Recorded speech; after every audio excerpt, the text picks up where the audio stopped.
Good evening, everyone. That was probably the best one.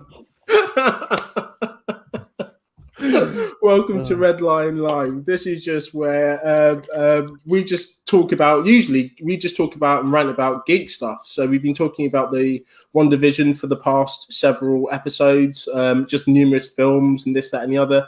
But today we're going to be just a tiny bit serious today, as we've got kind of a really important topic to speak about, and we decided I'll start with our special guest, if you guys don't mind, just because it's on the same breath as seriousness. And Linda, you keep us all in check in the comments, so why not bring you on? Because I know you're just going to be like, and it's going to be like a massive paragraph, and I won't be able to read it. So just get you on, and then you can just put us in their place today. Definitely. We're joined by long hair Linda. Linda, how are you doing today? Doing very well, thank you. This is weird being on the live with you guys, because you're right, I'm usually watching, and at this point I'm like, fingers at the ready. I'm about to comment my life away. Absolutely. So yeah, no, it's going to be weird to not comment along to this. I might accidentally forget and start chatting on the side here.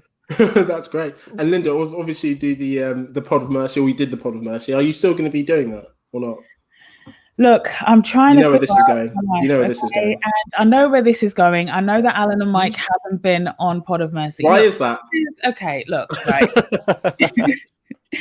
So here's the thing. I had a bit of a list because I had an order of topics that I wanted to go over in that first year of recording. And so there were very specific people I had in mind for those particular topics. And then there's a few on there. There's a few guests on there that weren't on my list, but it just so happened that they were. Aim for the live stage for the picture and the wait. Oh, okay. Shouts Jay Short. Jay Short. Amy, hey girl. Hi, Amy. Yeah, so I had a couple of people that weren't on the list, and it just so happened I was, somewhere nearby and I needed an episode recording. It was not personal, and I promise as soon as I'm back, I will have Mike and Alan on at some point. I don't know what you would want to talk to us about, though, really. Let's face it. If you haven't got any in that list, what you already had, if we couldn't make it onto that list already, we're never going to make it on. Well, I'm all right with that. I'm cool with that. We're not that cool. We're not that hip. We're not that interesting. I get it. We're just funny guys want to get drunk. But you clearly didn't listen, because they weren't cool or hip episodes. They were like, I was going to say, yeah, I was on that. That was a massive contradiction to what they were. They were super, super serious. Like there was like stuff to do with bipolar and like, it was like super serious. There were the odd like funny episodes, or that ended up being funny. But it was like I had specific people in mind, like Bagnall for travel, and like, like a reminiscing of school days with somebody who works in schools, i.e. Tony D. Like, I had people in mind for certain things.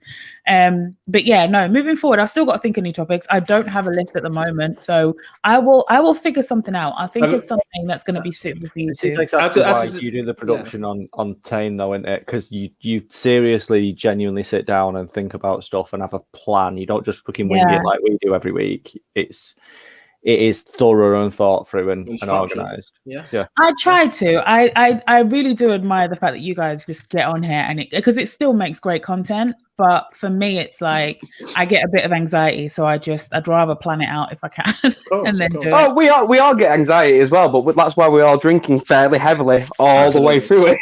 I'm not this week, I've got a couple beers, but I've just said to the boys, I'm on a brew that I've got a brew at the minute. Yeah. Nice. Like, it's a serious subject, so I don't want to be half cut. Yeah, or not as eloquent as I possibly could be. Not sitting on your bed today. Yeah, either. Yes, Amy mentioned be quite not propped up in bed. Yeah, not propped up in bed. Linda, suggestion for these guys as well for your podcast: beer and sarcasm. Yeah, there you go. You lead with that. Oh, food for thought. Anyways, speaking of beer and sarcasm, I'm also joined as usual by my two co-hosts. Let's start with Mr. Mike Good. Sir, how are you today, sir? Oh, I'm great. I booked my fucking vaccine today. Fantastic. I'm so fucking happy. Next Tuesday morning, get jabbed up, and then a couple of weeks later, hopefully I can start seeing people again. And after you get jabbed up, you'll be going for your vaccine, won't you? Yeah, always. And you're rocking that beard today as well, mate. It's getting bigger, isn't it? I can't wait until I can actually have like my hair and everything cut properly. I'll look good then. But you're not just going to grow it out. But no, Because but the I need it admin's like coming. shaped still. Like I'm not Yeah. just gonna look like a complete hobo, am I? Like, I don't look know. at You the can rest pull of it my off. face. I can't look this good here, and then from Yeah. here down look like trash. Like it's just not gonna work. Fingers, is it? gloves. You know what I mean? I could get you a brown paper bag to drink all your whiskey from. Start Like, calling we'll you sort it out. Fagin. Yeah, exactly. A bit of Fagin. Yeah, nice one. And also, the talent himself. How are you doing there, sir? Sipping his brew. I'm good. You know, like I say, it's been a fuck over a week again. Work's still a nightmare. So it's been a long ass week to get to Friday. So I'm just glad the weekend's here and I can chill out and relax for a few days and not worry about anything. Yeah, mate, good, mate, and that's exactly what we want to do. And this is why we like this chat as well, guys. If you're watching, feel free to join in the comments. We're going to miss you, Linda, on the comments, but we've got you live now as well, which is always good. Amy, you've got a type for 2 people today, lovely. So today, hang on just a second before you continue. Amy, I need you to, as many times as you can, call Alan racist. Thanks. So that brings me nicely on to our next subject. We're talking about very serious subjects. I was being so nice. I was being my loveliest self. You are, and it's just not good enough. It's just not good enough. You know, you admit that you're being your best. It obviously just doesn't suit me, does it? Being a nice person, no, it's worse in a way. It's worse in a way. Yeah. That's on me. My bad. You know, here we go. All right, so we've got Vicky as well joining us. You right, Vicky C? How you doing? And next to Tori, thank you. Here we go. Yeah, don't forget that I'm a Tory and Amy's on it. I think that's a racism thing as well. Sat here and waited, then missed the beginning, for fuck's sake. Mate, get on this. You're missing all the good stuff. You know, you're having an absolute mare today. All right, so should we get on with it today? So today, usually, like I said before, we talk about the One Division stuff, but actually a really important subject has popped up. It's all over the media at the moment. It's all on social media. It's all on Twitter. It's all on the tips of our tongue as well, no matter where you look. And I'd like to think that it's made us all contemplate our own, like what's happening in the world and also ourselves in a way. And if it hasn't, then it really should, because it's a very important subject. So Sarah Everett, I think that's how you pronounce her name. She was walking home one night from Clapham Common, and then went missing. She's coming back from a friend's house from Clapham Common on the way to a house in Brixton. It's not a long walk. I'm from Clapham, and then she went missing. There was an investigation. Police officers were searching Clapham Common pond, searching bins and such. They then pulled a ununiformed police officer in for questioning. They went up to Kent, where they subsequently found human remains, and now this gent has been questioned for for murder, and the remains were hers, and she died. Now, on news, it's not unusual to see people going missing. We see it a lot of times, many times, but this person, this time, it's sparked a huge outcry for change. It's very important during this that everyone understands as well. When you come on this show, we're usually joking, we're usually mucking about, we're having a laugh, but then sometimes something like this pops up and it does make you think and makes you go, jokes have to stop for a second. What's going on? So the question that I posed to you before we get into it, guys, is why now? Why are we changing? Why the outcry for change now? Why this one? I would argue it's all tied in with politics, surely. I mean, it's everyone's getting fed up with everything breaking, like be it race, class, gender, age, everything. Like everyone's getting pulled up on it. And when it comes up to like this and it's a cop, especially with everything what's going on, it makes it even fucking more heartbreaking. Like, it's horrible from top to bottom, and it's probably on everyone's tongue because it is such an awful abuse of power, which is being shown across the landscape, and people are getting fed up with that.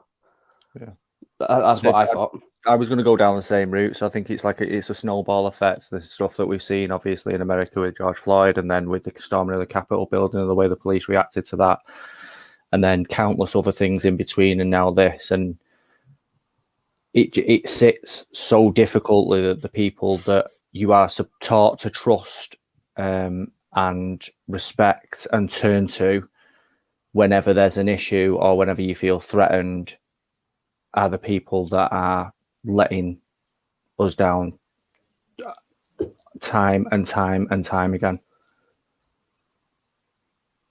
It's just like you said. I think it's so much in the media at the moment because it's not the first time, it's not the second time.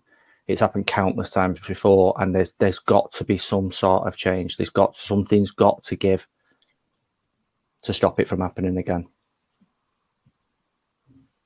Linda, what are your thoughts? I would add to that. I think, there's definitely a lot of that sort of police letting the public down yet again, or an example of police abuse of power, certainly. But I think personally, the first thing that came to my mind in terms of why it's being taken so seriously, and not that something like this shouldn't be taken seriously, but let's be honest, this happens a lot in society. Sure, it's not covered in the same way maybe, but I think the reason it's been picked up like this is similarly to the George Floyd murder.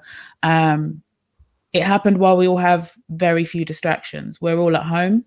And even I know that some parts of the world have opened up, and I know that right now, with this being our third lockdown in the UK, it's not as strict as the first one. Doesn't feel so apocalyptic as the first one, but we certainly still have a lot of time on our hands. And I think that this is, fortunately and unfortunately, something that is a trend.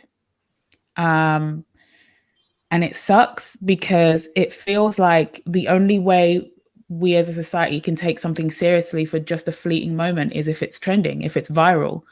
And then the issue with that is that, fine, it's got all of our attention, but like with everything that trends, like with everything that goes viral, something else will pop up in a matter of minutes, hours, or days. And so then the importance of that issue sometimes gets lost. Or people get fed up of talking about it, or people have moved on to the next story. So I think in terms of why now, I think it's, a lot to do with abuse of power, a lot to do with the buildup of a lot of events that have been going on. But I think, we're really paying attention at the moment because we don't really have much else to pay attention to but politics and abuse of power and the horrific way that our society is built, because we're all either at home or, a lot of us are unemployed, or we're worried about bills and where we're going to live. And it just feels like it's a pile-on. It's been a pile-on since basically the start of 2020 for a lot of people. And this is just one more thing to add on to the list. Oh, while we're dismantling all of these horrific structures, we also have to deal with misogyny and the patriarchy as well. Absolutely. I agree with Linda on that point. This is basically what I was thinking. I think, to kind of continue what Linda was saying, it's because there's a lot more time. It's because we can't not focus on it now. We have to. Just like the Black Lives Matter movement and everything like this, it happened during a time where people had no option but to look and see these things. And what Linda said also was right. It's not the worst case. Every single time when this happens, it's terrible. Of course it is. It's awful. But instead of seeing something on the news before you go out and meet your mates on the pub and forget about it, this is dead in your face and it hits home a little bit. And while it is hitting, and to be honest, we're all victims of this. We're all guilty of this, should I say? We're all guilty of turning the other way, maybe not paying as much attention as we should, and also not acting on it. So why we have this opportunity, regardless of why this is focused, why we're focused on this now, the main thing is we have. So now what do we do with it? And now what can we do to make change? If I could just say as well, I wrote this down, MP Jess Phillips, I don't know who that is, so I don't know, how true any of this is, but in Parliament at the moment, she did read out 118 names of women that had been killed in this past year. 118. I don't know how much I can trust her. I don't know whether any of this information is factual, but this was read out. And I don't not believe that this could be the case. And she said, this is a cry for change. This is a politician. Take it with a pinch of salt, but she's right. you know, however she wants to implement this, I'll ignore. But yeah, there's elements of that is correct. Yes, this is a time for change, and that is too much. Absolutely. Now, what's trending at the moment is not all men, but all women. So on that, what is that? Has anyone seen this at the moment? This is a big hashtag. Yes. On Twitter. I was going to say it's got to be Linda. Look, I need all of you, not all men, all lives matter, all of you, go sit down somewhere. Seriously, because if you're not, I'm going to speak from personal experience because, you know, I've been told sometimes my tone can be, you know, like it comes across as if I'm a bit judgmental. I can be, I get that, and I'm not a know-it-all, and I'm not going to try and pretend that like I have all of the answers. I appreciate there's a lot of nuance. There's a lot of very difficult conversations that need to be had and a lot of difficult things that need to happen. I get all of that. But I'm so sick of people taking offense to things that might not necessarily apply to them or being extra loud when they know it does apply to them, right? Yeah. For me, I've never taken offense to something that wasn't aimed at me. If something isn't aimed at me and it's not harming me or people like me, I don't take offense to it. I might laugh. I might think it's silly. I might be like, oh, okay, whatever. But like, if it's not causing harm, right? And it's not directed at me, I'm just not going to take offense to it. I'm not going to try and shut you up for it, right? And I find that what people need to appreciate is, for me, in my head, right? The people that say all lives matter and the people that say not all men are saying it from a place of, to me, you can only be that defensive if you feel like you've participated in some way and you don't want to accept it. You don't want to deal with it. It's very, very hard to look inward, right? It's very, very hard to be self-aware and self-critical. Some people are able to do it a lot more easily than others, right? And it's very hard to look at yourself in the mirror and really admit to things that you have done wrong or maybe that you could have done better, right? And I feel like these are the people that are there screaming not all men in this situation. Because unless you are willingly burying your head in the sand, which is what these people are doing, right? Unless you are literally burying your head in the sand and you are refusing to accept reality and fact and truth, you know that this is men as a system of power. That is what we are talking about, right? We are talking about the elements of society where the power is held in one particular place, a very, very small place, but it is held up by a number of structures. Mm-hmm. You only get that power structure if you keep some people poor, some people oppressed in other ways other than class, and other people... Yeah, you need to make people desperate. You need to make people have to work for you. You need to, the people that are in power in this world right now rely on the rest of us struggling in some way, right? One of the structures that keeps that in place is the patriarchy. It just is. There's no two ways about it. It fortunately affects the entire system, right? And really irritates me when I see men saying not all men, because those men might not actually be, I don't want to say smart enough, because I don't necessarily think it's smart, but I don't think they're aware that this same system that they're currently defending like this and harming other people in order to defend is harming them too. Linda, you're lagging just a little bit. You're absolutely right. I completely agree. Exactly what you're saying. Can I just ask you to jump out and jump back in? I'm just going to ask the same question to Alan just now. So this trend, like, what's your view? I hadn't seen it. I'll be dead honest with you. So the way I understand it from what Linda's just saying is that, but what the hashtag is basically saying not all men are monsters. Like, some of us are decent people. Is that the gist of it? I don't really know. I only looked at certain ones, and I to be honest, when I saw it on Twitter, my first reaction was, for fuck's sake. You know, I was listening and I was nodding along to the BBC, which I never do, and I had there was people on there, women that were going through real life experiences, saying the government is saying women, don't be on your headphones when you walk out at night.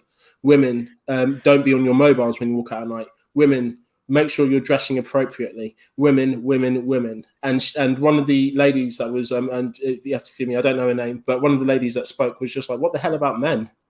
You know, like, what about the guys that are doing this? And how comes no one saying, you know, guys, don't abuse women?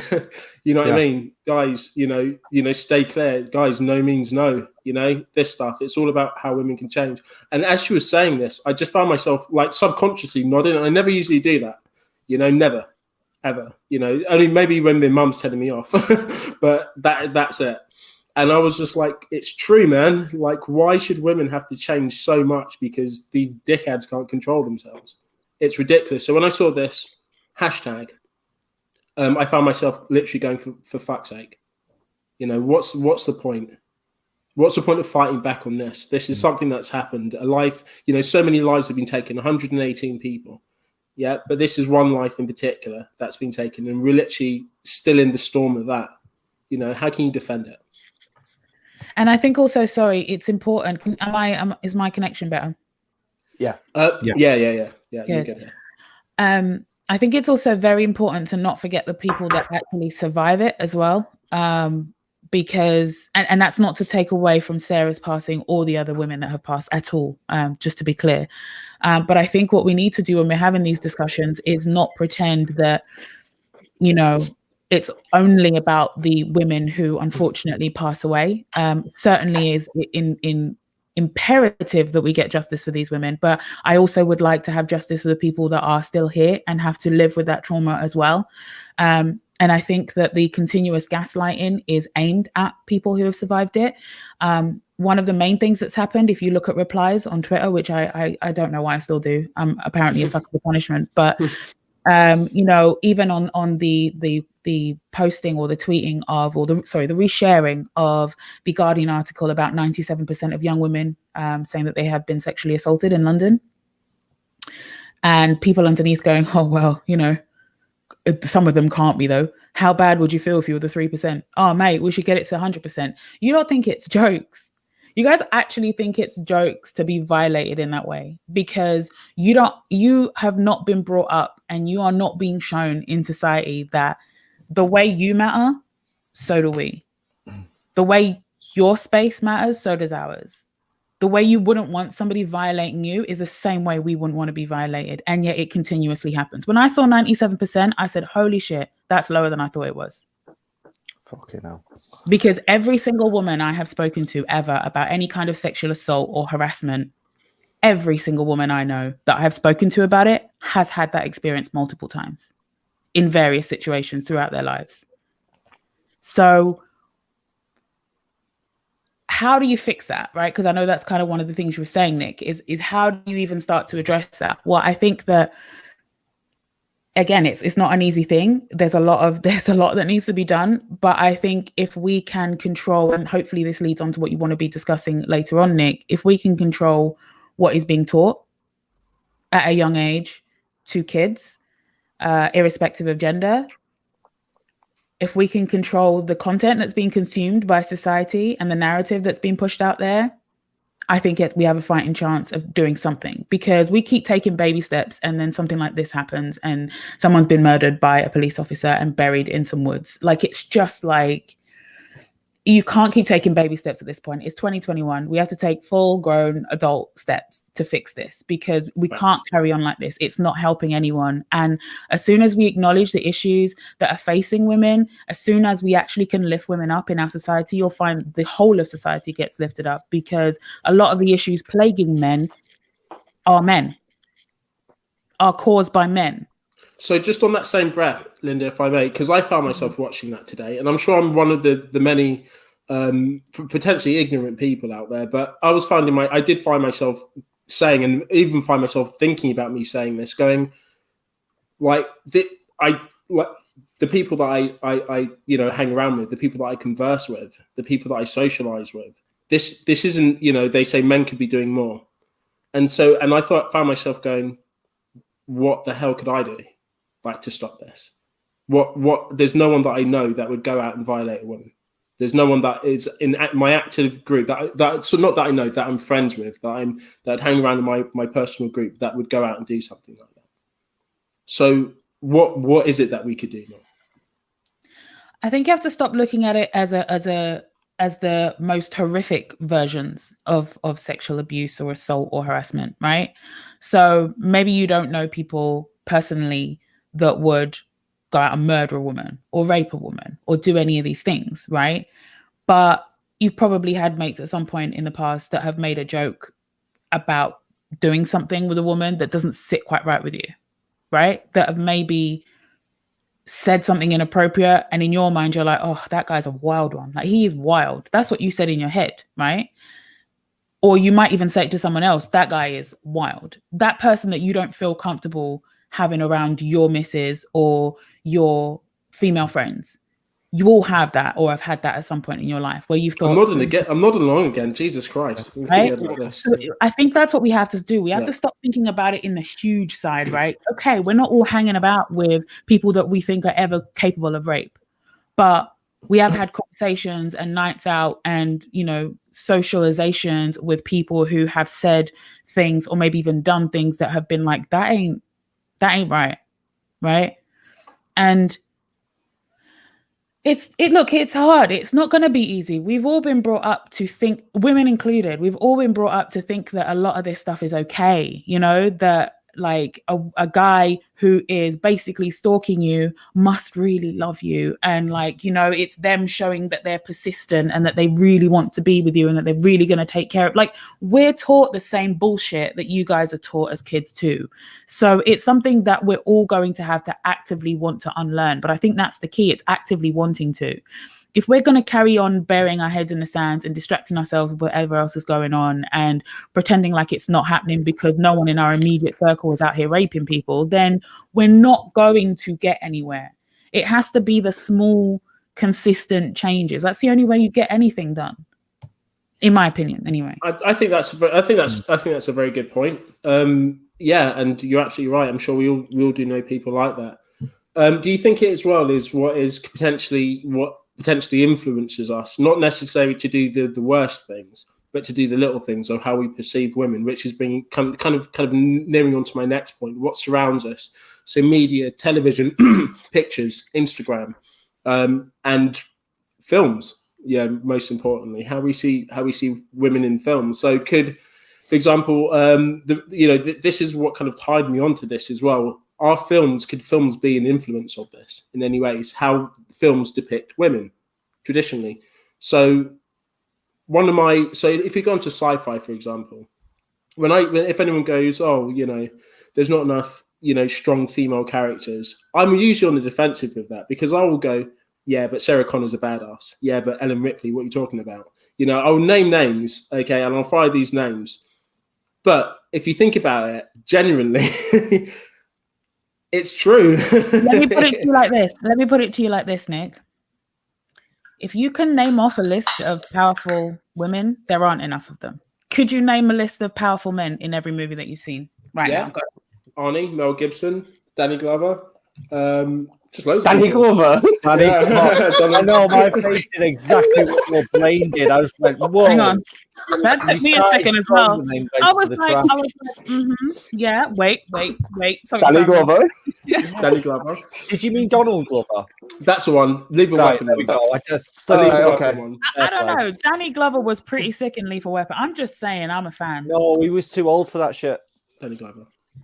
He's been too old for that shit since he was like 40. Yeah, but he's still a badass, and he killed the Predator. Oh, he killed the Predator, an ugly motherfucker as well. Like this shit can't be forgiven, Nick.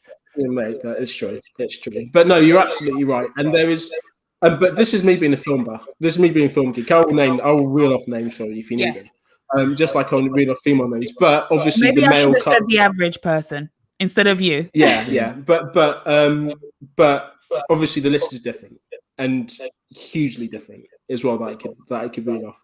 And I found myself thinking about other characters. Even one of my favorite films is Ghostbusters.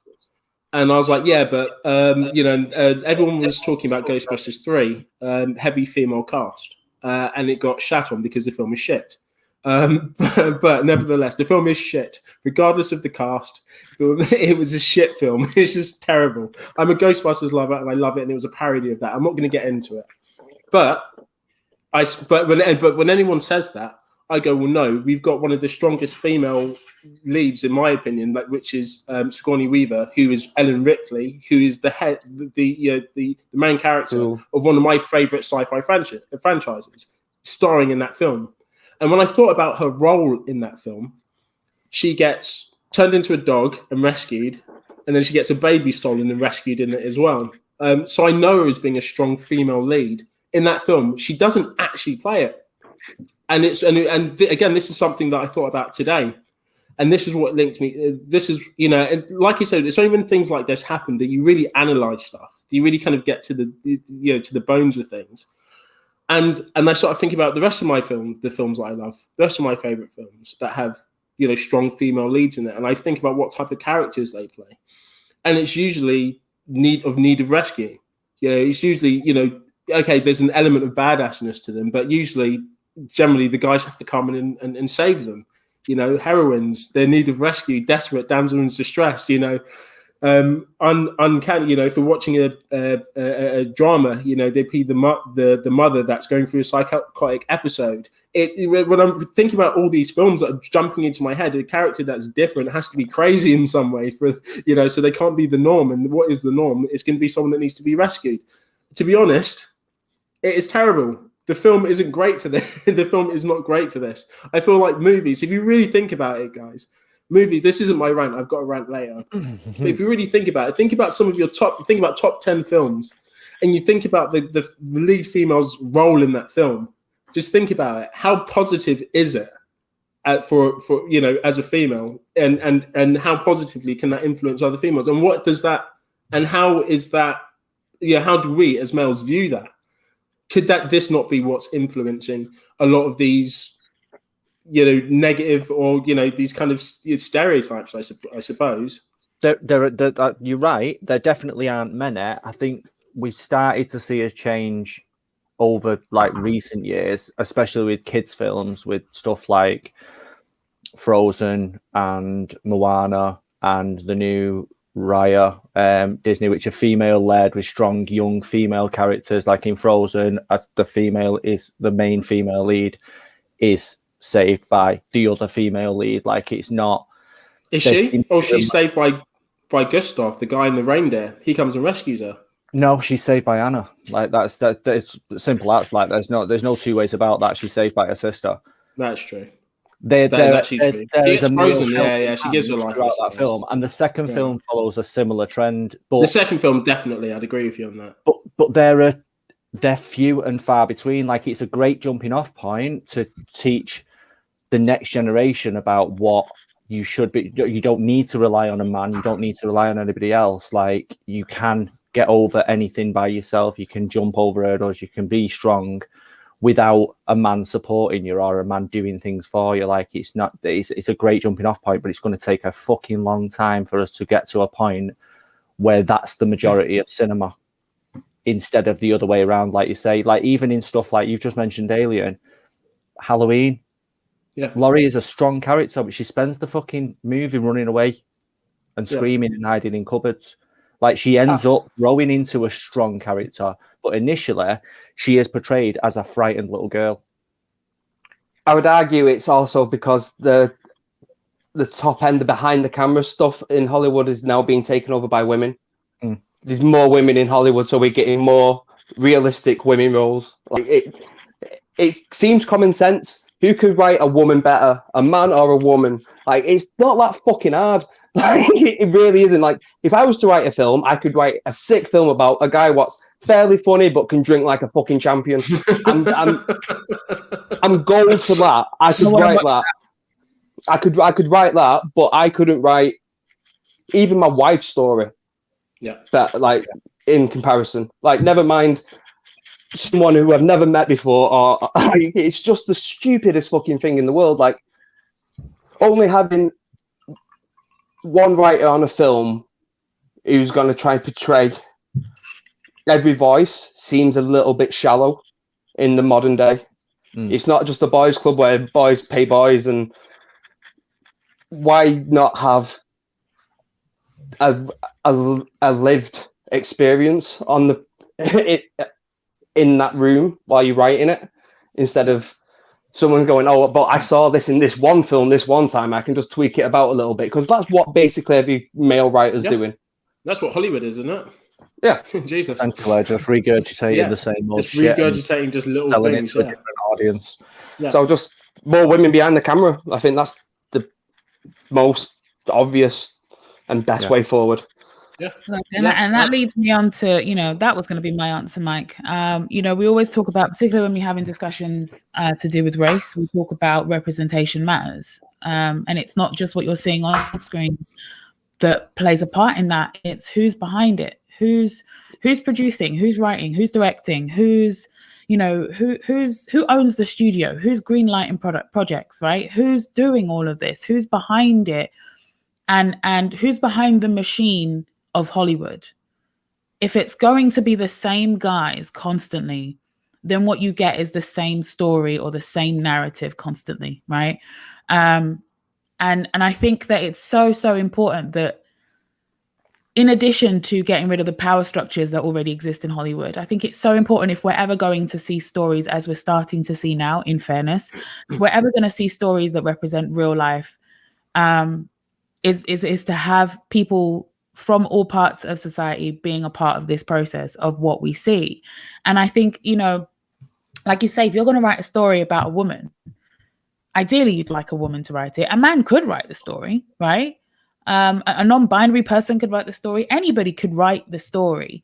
But I think if every single story about a woman is being written by a man, then we have a problem, right? Every single greenlit project, every single thing that has the machine of Hollywood behind it, the big budgets, the incredible actors and all of that stuff that comes with what you're most likely to see in society, what the masses are most likely to see. If the same people are writing that, then it's going to be a problem. Yeah. It needs to be a situation where, again, it comes down to power structures. It needs to be a situation where everybody has a seat at the table, because we're all going to consume this content. Right? Is this not like a bit of a bohemian dream though, slightly? Because it comes down to money at the end of the day, doesn't it? Just like politics. And the reason why there's not diversity in this world is down to the hierarchy system, the government, that goes down to media, which stems down to us. They fuel like what Linda was saying as well. Division, they fuel this. Hollywood, they're not about to lose their little golden egg. They're not about to offer their money to the masses to be able to make better films. They're just going to keep it as it is and feed the rich, surely.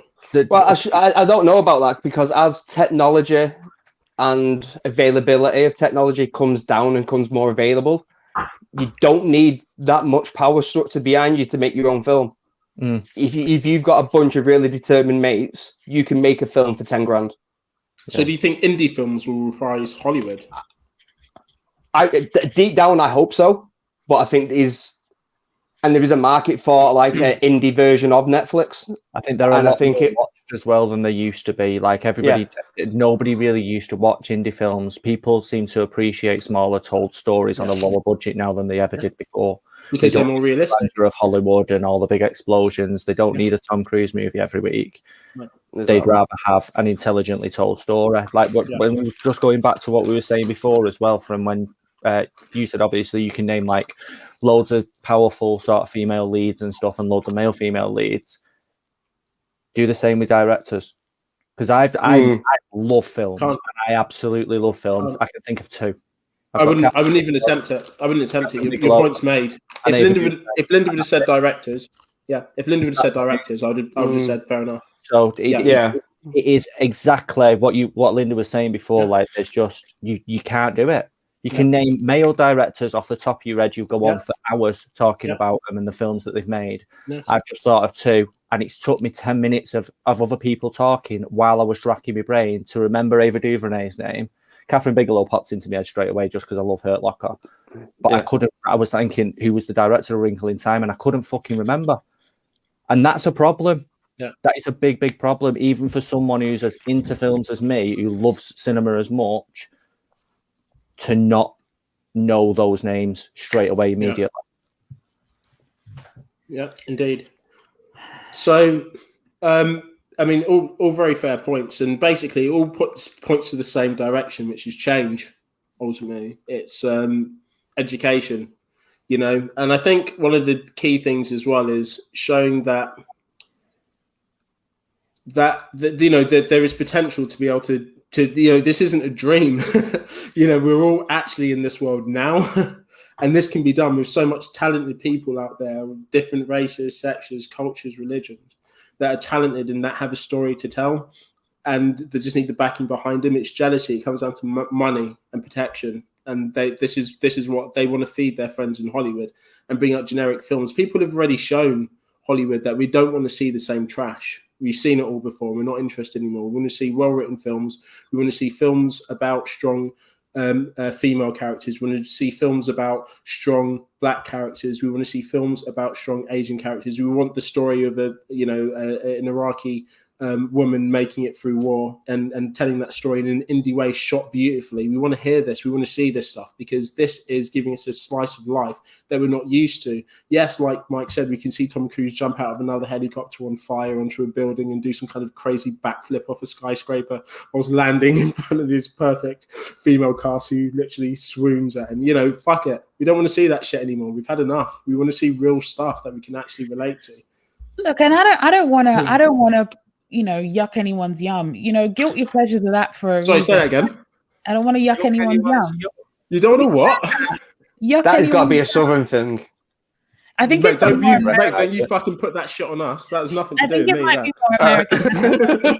Yuck anyone's yum. Yeah, Hold so on. basically, all right, let me put it to a way that everyone will understand. I don't want to shit on anyone's parade. Is that Oh, fair? yeah. Oh, yeah. Fair enough. Yeah, that's fair enough. That, yeah. All right. So no, but you know, guilty pleasures are just that, guilty pleasures, right? I watch the odd problematic film. In fact, I enjoy it. And look, it's gonna take, you know, it's gonna take a lot for me to not enjoy them, right? And it's not to say that those types of films shouldn't exist. And it's not to, guys, you have heard yuck, surely. You know yuck, YUCK, as in yuck, gross. Like that. Right, okay. So yuck anyone's yum. Yeah. Oh, so like, you don't want to like, so something that someone likes, you don't want to exactly. I don't want to be like, just because you piss on like anyone's chips. You don't want to piss on chips? Yeah. I've heard that, but sure, I don't want to piss on chips. I really piss don't. on chips is a southern thing. Pissing on your chips is a very much a northern thing. It might be. I feel like pissing your chips anyone's yum, you started saying ironically, and it just stuck. Like I feel talking about that earlier, and it might be one of those things. It might be. Lived it in real life. Yeah. It might be. It's fair. Maybe. But please continue. I feel like, look, sometimes I'll speak for myself. Sometimes I just want to watch that stupid, you know, action film that really has no basis to this story. And it's just a whole bunch of things blowing up and people running and car chases and like just insane direction and way too much money being spent on this shit. You know, it's been an inconvenience to whoever lives anywhere nearby or works nearby. You know, like it's just mental, like absolute carnage. And then there's going to be some very ridiculously beautiful woman and ridiculously handsome man, and then they're going to make out for a bit, and then something's going to happen, and they're going to have to be on a car chase again. Like sometimes I just want to be at home on a Saturday afternoon after I've done my shopping and watch something like that. Fine. You don't have to think. Just dumb action. Yes. You can turn your brain off. Yeah. Exactly. And, you know, it could be a bit problematic, you know, the dynamic between the lead man and the lead woman, you know, whatever. But I'll enjoy it nonetheless. And it's not to say that these things shouldn't exist, but balance is necessary, right? Like you don't want every story, because what's happening at the moment, or what's been happening traditionally, is that the sort of damsel in distress narrative has been weaved into every genre, right? Let's look at maybe superhero films, right? Let's look at Spider-Man, just one superhero film. Let's look at Spider-Man. Tobey Maguire's Spider-Man with Kirsten Dunst as Mary Jane. She just needed help all the fucking time. I remember being young and just not liking her because she just needed help. Like, can you not do anything? Like something, anything? Like, why do you just need this much help all the time? Conversely, Zendaya now in the current Tom Holland Spider-Man, I love her. She doesn't need anyone's anything, right? She's just like very much like, all right, are you coming to school or what? Like, she just doesn't care about any of it. And I love that for her, because it's like, yes, there are some women out here that just need help all the time. There's nothing wrong with that. But why is that the basis of every single interaction that we have with a woman on any type of movie? We're not all fainting, waiting to be helped because we can't do anything. Do you know what I mean? And it's just like, when it's it's all well and good having these amazingly strong characters, but at the same time, if you're just constantly feeding that same narrative of you just need to help them and they're just so weak, and like you need to chase them and you need to show them, like, you know, all of this stuff, if it's just the constant same stuff being churned at everyone, no wonder everyone thinks that that's how people should behave, even when it goes against their own moral judgment, like their own instincts. You know, you could feel like as a woman, you know, you could feel like somebody's chasing you and all the women around you are being like, that's a good thing, give him a chance. Like, he's just being persistent and he's showing that he cares. In your head, you're going, yeah, but this feels icky. Like, this doesn't feel, do you know what I mean? Like, this doesn't feel okay. Like, it's just a bit, I'll use another film as an example since we're talking about movies. I know I told you about this, Nick, that I've been, for some reason, it's kind of stopped now, to be fair, but for some reason, for part of this lockdown, I was obsessed with the 3 50 Shades movies. I just kept watching them over and over again. I don't know why. Don't ask me. But in the we know. We all know why. We've got a good idea. We all know why. You've got a filthy Listen. mind. Anyway, moving on. But with the first film, it's very problematic how he basically stalks her for a bit after their first interaction. He turns up at like her job and like, you know, things like that, where when you're watching it, you're kind of swept up in it and you go, oh, he likes her. He's a billionaire and he likes her. But if it was just Joe Bloggs down the road who followed you to your work, like found out where you work and just turned up, you'd be like, oh. And then like basically insisted that you go out with them, and that, you know, kind of kept doing these things to kind of control the narrative and control what you're doing. That's not okay. Like, that shouldn't be happening without consent anyway, because, you know, we're talking about BDSM and all that kind of stuff. But beforehand, it was just normal interaction. Before she consented to any of that stuff, he was very stalkery. But because he's handsome and he's got money and it's in a movie, we're being told that that's romantic. It's actually not. Have you seen Secretary? Yes. Unfortunately, yes. So what, in comparison to 50 Shades, what is the difference with how he treats her?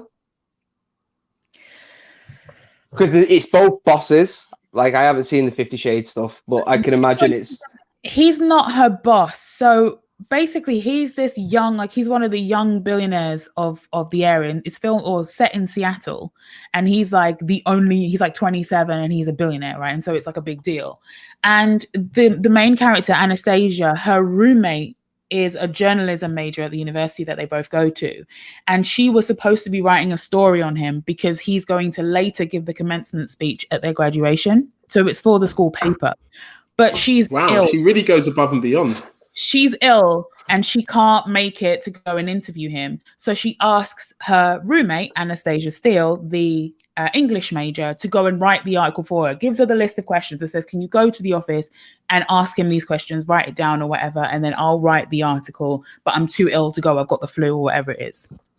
So when she goes and has this conversation with this guy, he's very much taken by her, but he doesn't quite realize, like, the narrative is that he doesn't quite realize why. He's just a little bit like taken by her and into her a little bit, and how meek and like soft-spoken and like nervous she is, basically. And so that's how their interaction starts. Literally the next time they have an interaction, he turns up at her job.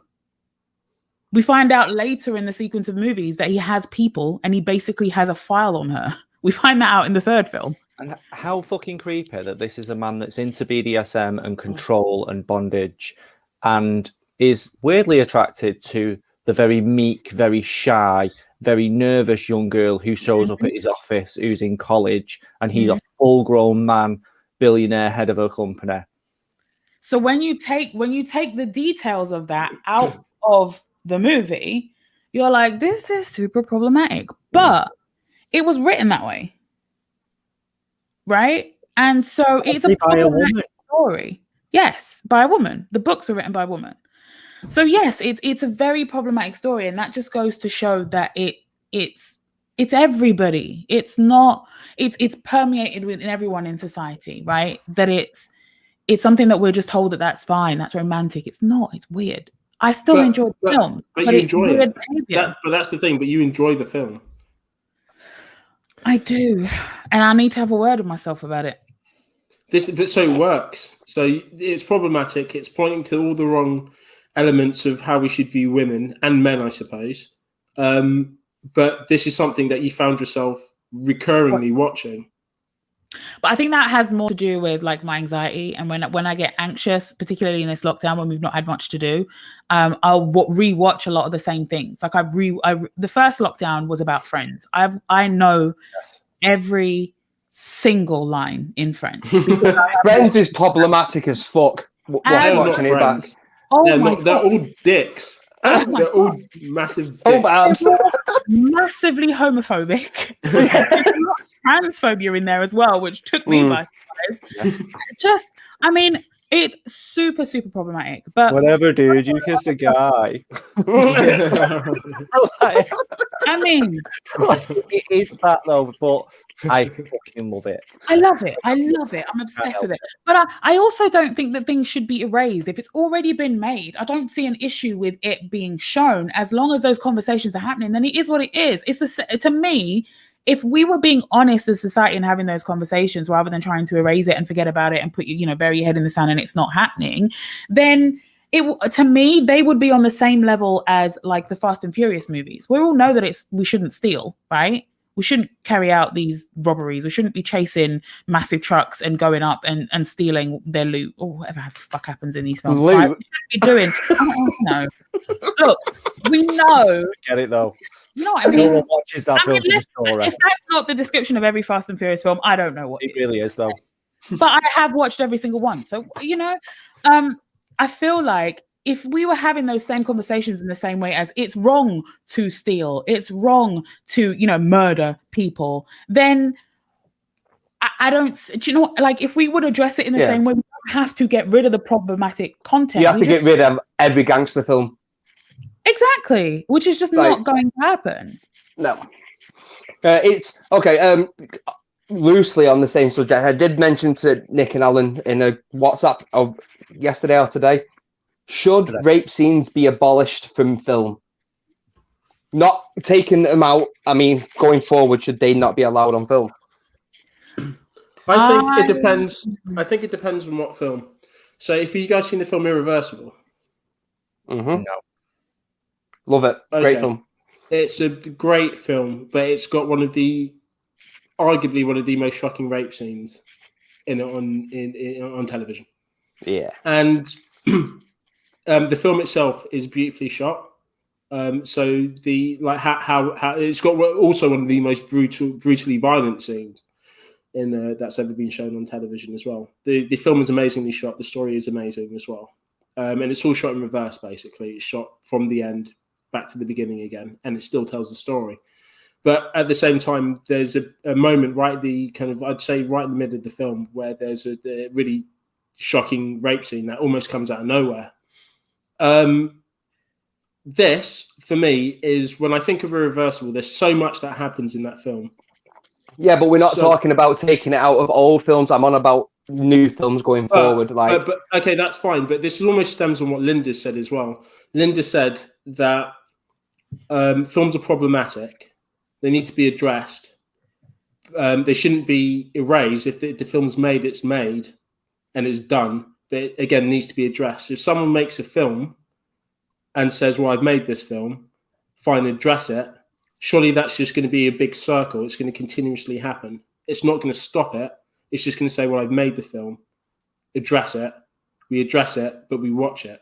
And it's made and it's addressed and watched, made. So as long as people are watching it, it's always going to be made. As long as there's an audience for it, you're always going to make a film. But that's what I was saying. If we're going back to what Linda was saying, surely if we are to make changes, it's that type of thing. What should the change be made at that point? Like, where is the point? What shouldn't be shown? That's it. But then there have to be a point where it stops.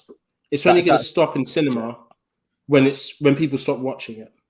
That's the only way Hollywood are going to stop making these films, when there's no audience for it.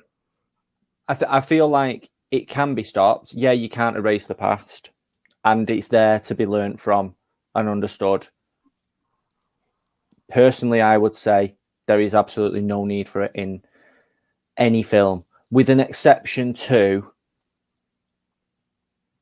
a film like What's Love Got to Do with It? So Tina Turner signed off on that film. That was part of her story that she wanted portrayed in her film, right? So if something like that was being made and it was a true life account of what had happened, and the person that it was about that had signed off on the film wanted the people to see that, to understand fully their entire story, that's a different conversation. If it's done for like glorification or for shock value in a film, you don't need it. If it's for the story in a fictional film, we can address that and tell that in a more intelligent way than showing something as brutal as a scene from I Spit on Your Grave, which is uncomfortably realistic. I feel like long as well. Yeah, it does. It does feel. But this is my point. This is why I bring up Irreversible, because I feel it does both. I feel it tells the story. It's a pinnacle part of the story, but at the same time, it's in there for shock. The film itself is a shocking film. It starts very distorted. You feel uneasy going into the film straight away. It's one of those films that you'll never forget. I watched it first in college, and I've seen it maybe once since. But maybe not for a few years. But it's in there. Anytime when anyone mentions it, there's key moments in that film that will always pop out into my head. The shock value in that film did its job. It was in there for shock value, but at the same time, it was a part of the story. The question is, did that film have to be made? No. But was this done? Was the story told? And was it done? And was it a key element of the story? Yes. So would you have it in there or not? Did you need to see it, though? That's it. Can you not just turn the camera away? Can you... Would it have been the same type of film? That's the thing. This is. But that's it. This is my point for things like this. I don't personally feel that. I feel like I agree with what Jay was saying and what you're saying in regards to this. I feel like if it's put in there to get people to watch and so people can talk about this amazing scene to sell almost tickets, like and fetishize it. Exactly. Yeah. Then no. It's There's no point of this. It can be mentioned. You can see the aftermath of it. It can be told in so many different ways. The screen can pull out and you can hear things. Right? Yeah, exactly. So you don't have to physically see it. There's so many artistic ways you can see it. Yeah, for a film like Irreversible, it was part of the film. The film was shock value. So it didn't. It seemed again. It's a hard scene to watch. Usually I forward past that bit because it's quite a horrible scene to watch. It's very real. I know that the actor who was in it had issues with her husband afterwards, and to this day they just didn't talk about the scene because it was that realistic, it was that uncomfortable. But the whole film was built on shock value. So the whole film. Sorry. So here's my question to you then. So if you're uncomfortable to watch it and you fast forward through that part of the film, it doesn't need to be in the film. Well, in a way it does, because again, despite the fact that I find it uncomfortable, I've seen that scene before. So when I first watched the scene, I saw it. I sat through it all the way through. We watched it in college. And at the time, everyone felt uncomfortable. Everyone was silent at that point. We were joking and laughing up until even the gory bits. At that point, everyone was silent and everyone was uncomfortable. The rest of but it was necessary for the rest of the tone of the film. It played to how you felt for what led up, to its ending, which was effectively the beginning. So how you felt, the whole thing's emotionally led. So without seeing that, with just hearing it, it wouldn't have had the same impact as it would if they'd have told the story, or if this had just happened. The film's very visual. So in a way, it did have to be part of the film. Again, it doesn't mean that I'm comfortable watching it, but it's what stemmed that film through, and the emotions that you feel for it allowed it to nurture the story. It's part of the ingredients of how you come to its end. I feel like it's a film is an art form. Film is art, and art are people's stories, real lives, and it's depicted in many ways, with pictures, vocally, or on screen. I feel like if someone's telling a genuine story that they need to tell, whether it's brutal or not, whether people want to see it or not, when they hear it or not, You know, it's a story that they wish to tell, and it's a story that's come from their mind, from something. It's come from somewhere, someplace. So I feel like you can't censor art. However, it depends on how it's done. If it's done just to sell tickets, shock value, or to glorify porn in a way, and misogyny or whatever, then absolutely not. It shouldn't be shown.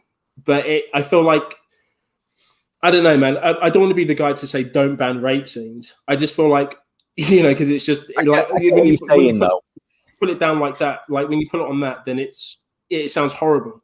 But it's not that. Yeah, sorry, Linda.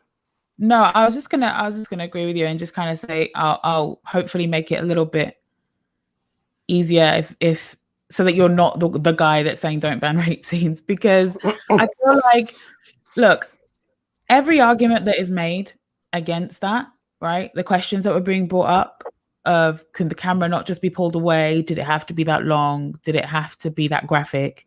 Could be made about murder scenes. Could be made about super violent scenes that are in 18 movies or R-rated, or depending on wherever in the world, you are, whatever that rating looks like for adults only. That could be said about literally every single type of violence. And I think that we shouldn't be censoring movies or art forms in that sense. But I think what we have to do is, one, be careful about romanticizing it. When we're writing these stories, let's not make the issue around consent, i.e. there not being any, the beginning of a love story. Let's not do that. Let's not do that. We're not showing people that's not how that works. Okay.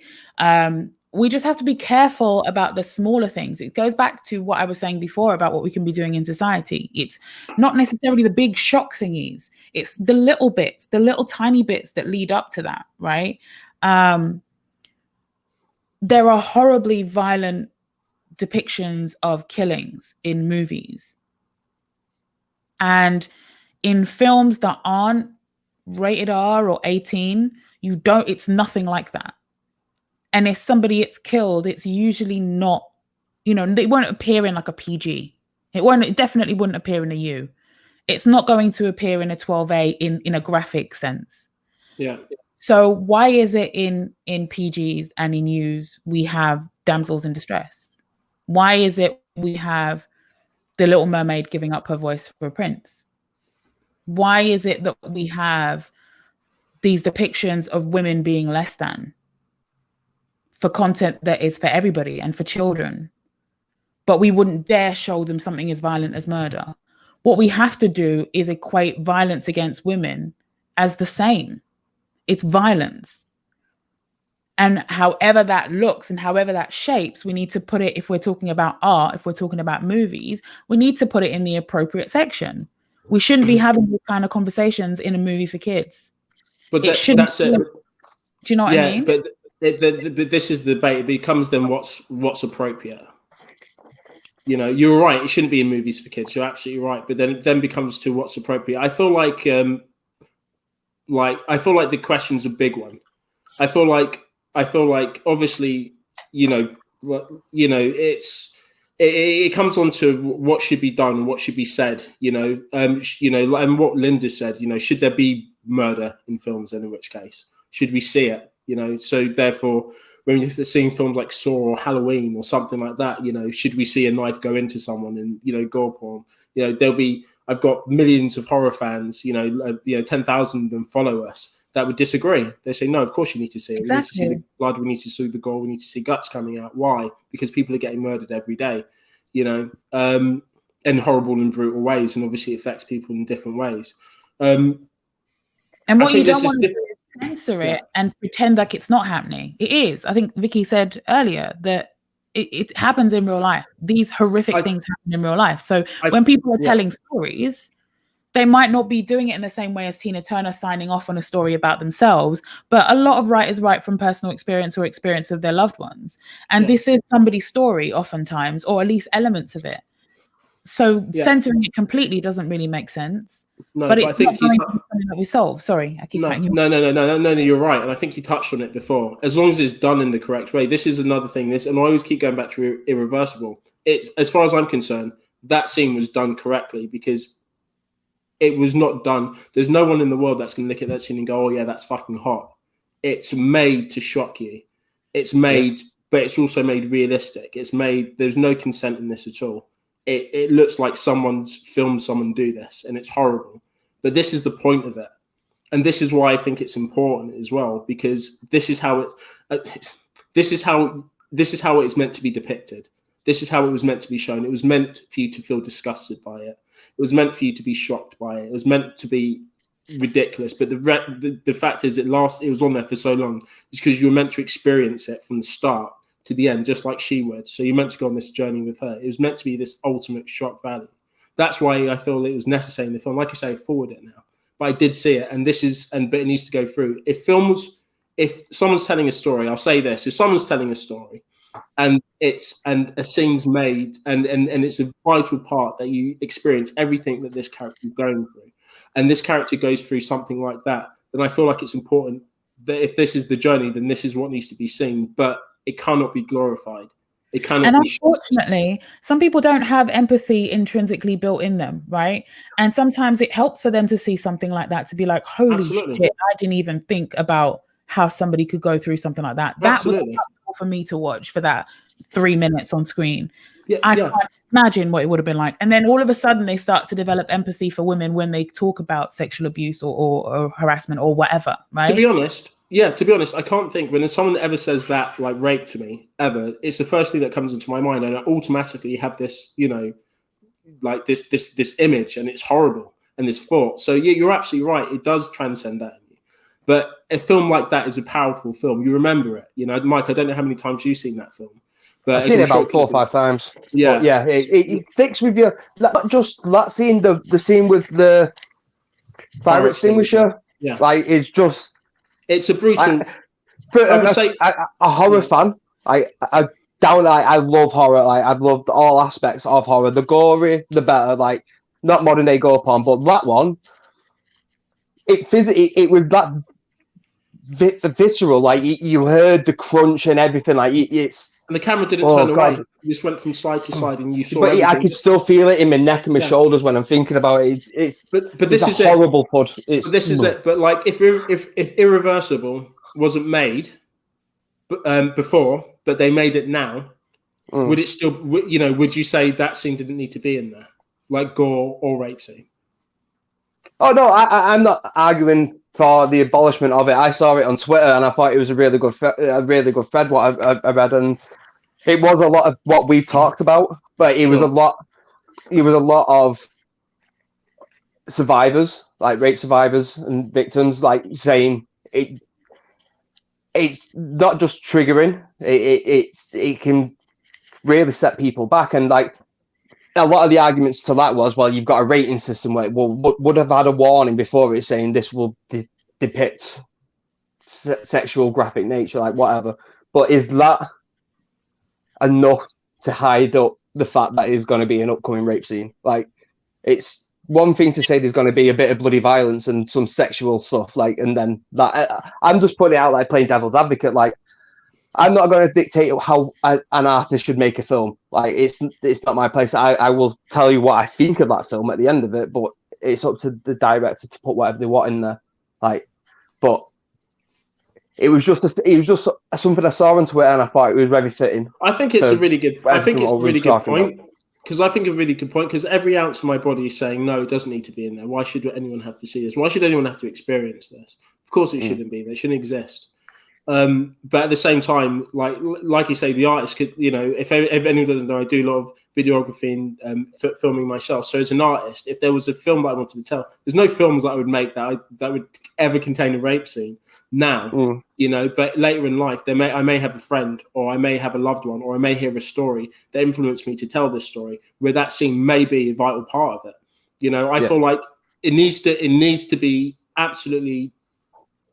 It needs to be part of the story. I wouldn't throw it in there and go, right, I'm making a horror film, bit of gore. Do you know what? You get raped, love. Yeah, 20-minute rape scene for you, and then bit of bloody violence for you. It's not going to happen. When you said it, Jesus. No, but it's not what. Yeah, but you're not going to do it, are you? You know what I mean? It's good. You know, it's ridiculous. It's horrible. You know, and you know, let's face it, we're laughing, but at the end of the day. No, let's be clear. We're not laughing. We're laughing at the way you said it. Yeah, no, exactly. Delivery, I said it to not content. But this is how I can imagine people content. in Hollywood doing this. This is how I can imagine directors in Hollywood saying it. You know, just off the cuff. Yeah, we're going to do this, love. We're going to do that. When someone, you know, when that happened to Irreversible, they had to talk the actor around for flipping weeks to get this scene done. They had to get everyone off set. They had to really get into the mode of it. And they said, we're going to do it in this one take. Yeah, and then that's it. That's going to be the shoot for the film. But it took months. And then afterwards, they had therapy coaching for it to kind of work their way through it after. They had marriage issues for it afterwards. This is part of the film. It's so realistic and part of the film. This is, again, if it's done as an essence and to flow throughout the film, then it's something that it's not. It doesn't just need to be seen. It, like, you know, and you know, just for the fact of the story, like Linda's saying, it needs to be seen for people that just don't have that empathy. You know, you need to know how bad this is, and without seeing it, it's like making a film about slavery. You know, it's uncomfortable for anyone to watch. Yeah, okay. It's uncomfortable. See, that goes against what I was saying, because that's the flip side of what I was saying, right? So yes, it brings about empathy. But fuck me, do we need another slavery movie? I can't do it. But I said that, and then I watched Harriet. And then I watched Harriet. But when Roots was made, I understand that. But what I'm saying is, like, I think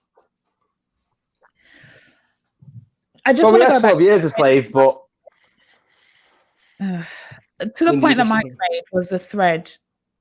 The thread that you saw had survivors in it, and they were the ones sort of saying, look, we don't need this, basically, right? Not only is it triggering, but we really just don't need this. Well, the other side of that is that a lot of, you know, survivors might be writing the stories. This might be their story to tell. And it may bring them, it may release them of something by creating. If they're a creative, it might release something from them and lessen their trauma in some way, or in terms of going forward with their lives.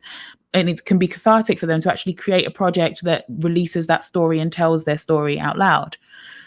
I think it's definitely important to listen to that, but maybe a happy medium is finding somewhere in between where we're being very careful in how we portray these stories, that we're not romanticizing it, that we're not telling it in a way that's going to be like some kind of fetish, but that we also use the appropriate warnings and we get better as a society at trigger warnings. I think we are on social media. I think we're getting better in terms of how we kind of preface disturbing stories or posts or whatever. But I think if we can get even better at doing that with content, then maybe that's at least somewhere. We're getting somewhere with it and addressing both sides of it. Maybe that might be an answer. I don't know. It's a nuanced topic. It's not going to be easy. We're not going to come up with the answer overnight. There's no quick answer to this. I think it's going to continue, and it'll definitely continue for a long while after us as well. Because but it comes back to the first thing. Art can't be sensitized, but it needs to be done right. There needs to be a genuine story to tell, and it needs to be authentic. That's the main thing. And the thing that we can control right now is making sure that everybody's represented in terms of telling the stories, in terms of behind the camera, like we were saying earlier. That's a great place to start. We don't have all the answers for what type of scene should be here and what type of stuff should be banned, or we don't have the answer to that just yet. It's too nuanced of a conversation to sort right now. One thing we can pretty much sort right now is reorganize the structure of the machine behind Hollywood. Let's put in some people that represent every part of our society. Let's start there. We can't go wrong. It's good building blocks. Yeah, absolutely. Great segue as well. Yeah, because Alan has something else for us to talk about right now, haven't you? I appreciate it, Al. Don't worry. So that is actually fucking. And Linda doesn't know what I'm about to say. So that is. I have no idea. Oh, exciting. Segue. So Hollywood's racist. Now. Do I need to sing a song for this one? I don't know. Please don't.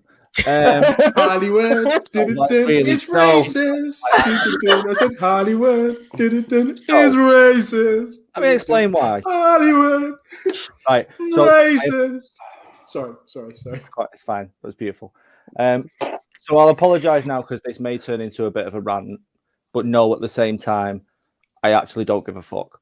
Yeah. Before you start the rant, can I just say that if I was in the comments and not on the live right now, I would have typed, "Oh my God, Alan, did you just find out Hollywood's racist?" Because essentially, I actually did, right? So a few years ago, right, in my naivety, a few years ago, obviously, Will Smith came out and said, called out Hollywood for being racist because he didn't get a nom for an Oscar that year. Personally, I thought he hadn't been in anything good enough to get a nomination for an Oscar, right? So that particular year, because he'd been in Concussion and Focus, not great in either film. So that year, not deserving of a nomination. I also then, when looking into things today, found out that he did not win an Oscar for Ali, which is a fucking joke. But that's a separate issue. So because it was International Women's Week, and because last week we did a top 10 and we talked about stuff and we kind of started rating stuff, I thought it'd be fun to have a look at the last 10 Oscar nominations or winners for Best Actress in film. I looked. And well done, Amy. Sorry. Did she call me racist? Yes. Oh, cool. Well, she's echoing the question. Like, you had one job, Amy. It's been an hour and 15 minutes. So I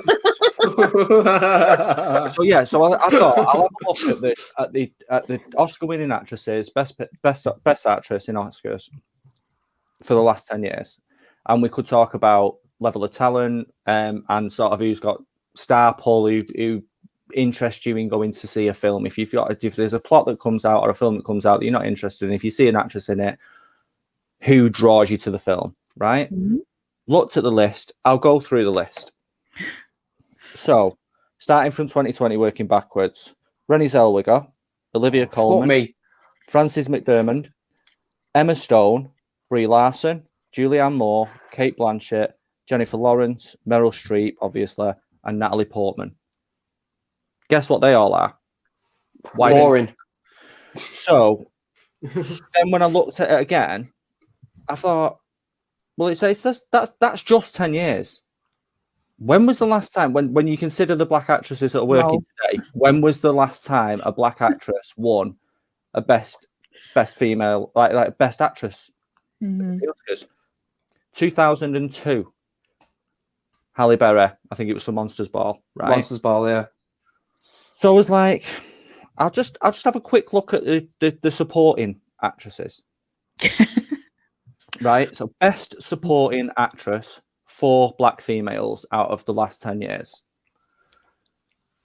But here's the kicker, right? So on some of them, you could argue that Lupita Nyong'o for 12 Years a Slave was probably not a supporting actor. Octavia Spencer for The Help possibly had less screen time than Emma Stone in that film. So maybe a supporting actor. Here's one. Viola Davis for Fences. Acted opposite Denzel Washington for an entire movie, had maybe 15 minutes less screen time than him, and got nominated for a Best Supporting Actress Oscar the same year that for the same film, he got nominated for a Best Actor Oscar. I am shocked, Alan. Yeah, I know. Well, I genuinely was, though, and like I say, that might be my naivety, but yes. I was genuinely, what the fuck? How is he getting a Best Actor nomination and she's getting a Best Supporting Actress? They're in the film the same amount of time. You cannot say there is any actress in that film that is not a lead. You can't say, especially not her. And the same year, fucking Emma Stone for La La Land won the Best Actress. How is Viola Davis's performance? That hurt me. Less award worthy than Emma Stone in fucking La La Land. What is that? It genuinely, I was just like, well, that's just all kinds of fucked. Mike, question. White and jazz music. That wasn't a question, but I get it.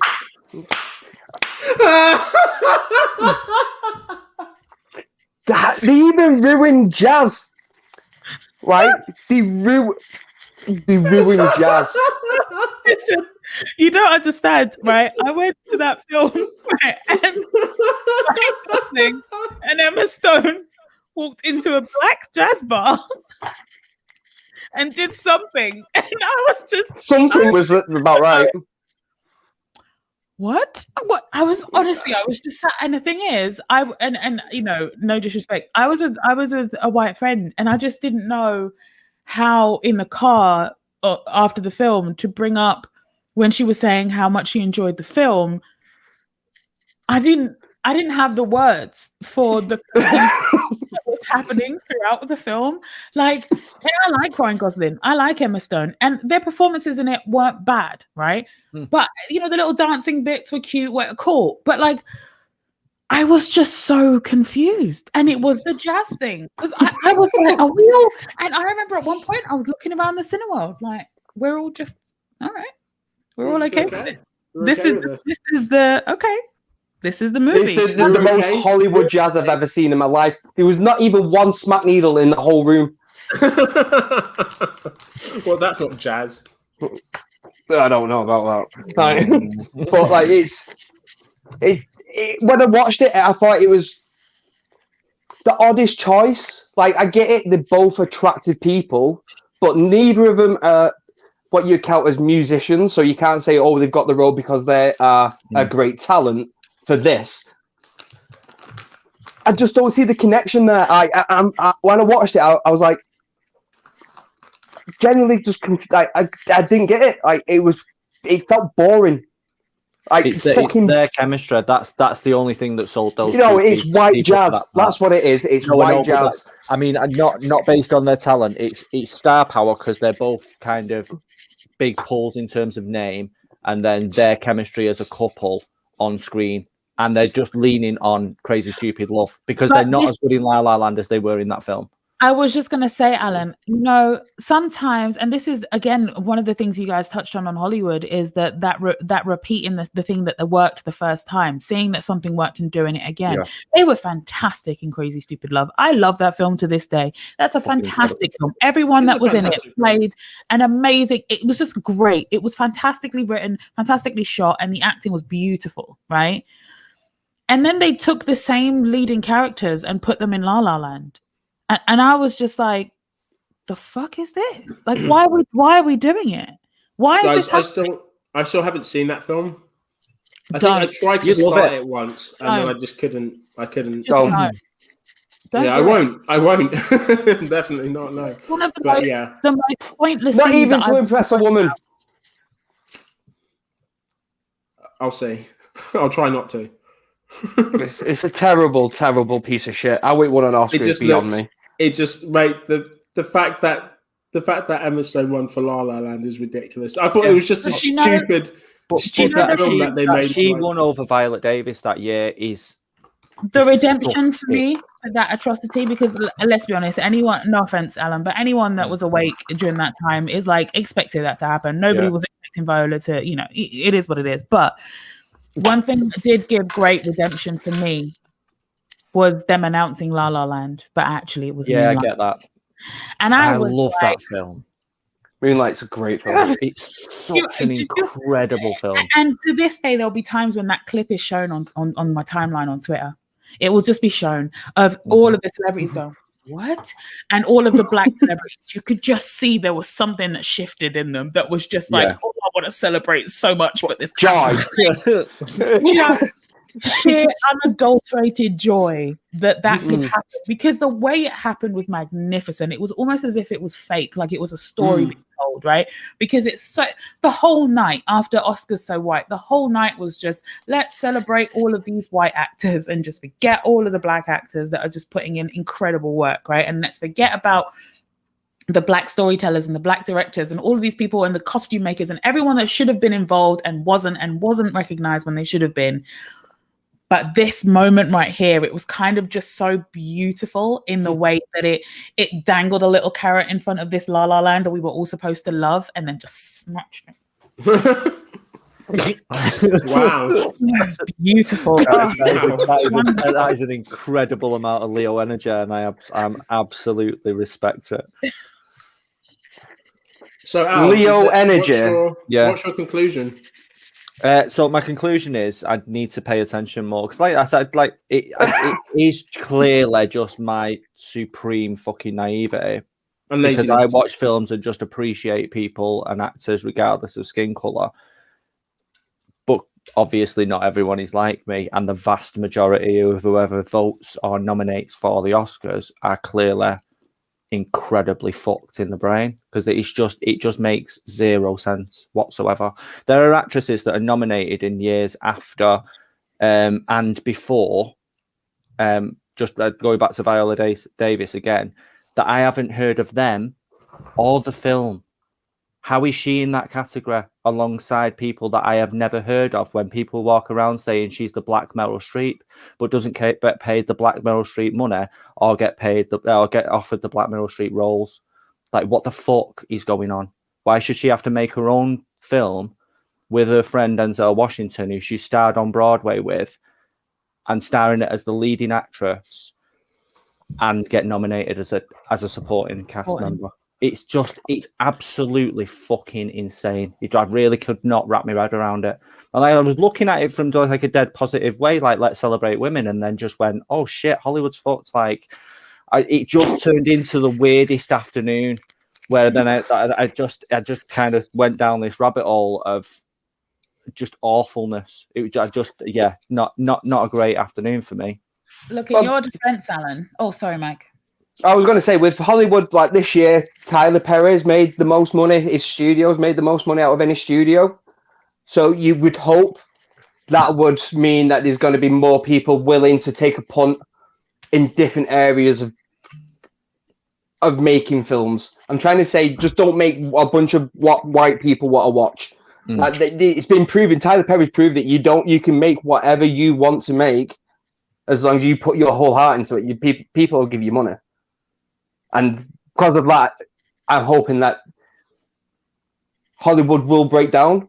I don't want Hollywood to be this thing where it's MGM, Universal, like 4 or 5 big studios. It's bollocks, because we do end up with the same power structures in play. And I just want more indie filmmakers to start making the big impacts and hopefully go the way that Tyler Perry did. Like, because there is a market there, and there's definitely money there, and it's not been broadcast that well. Like, if you think how many people have seen that in the papers of this country, or even in the media of this country, that story about Tyler Perry's production company making that much money? No. Anyone? No. Right. That's a little bit weird when you think about, like, the biggest studios in the world have had to sell a whole year's slate to HBO to make sure they don't go under. But Tyler Perry is still making twice that amount of money. Like, there's money there, and now everything's becoming easier, and the technology is in the hands of the many. We should be able to get more voices to tell stories. That's all I've ever wanted. I hope so. Are we all going to have to revolt? So everything that we're talking about today, and things that we're not talking about, that we're talking about last week or whatever, in just regards to government, film, how we treat women, everything. It's just going to take revolution to be able to do this, to effectively get this done. Yes. But revolution doesn't have to look like the way we've been taught revolution looks like necessarily. Revolution has been people like Issa Rae making Awkward Black Girl on YouTube and now having Insecure on HBO.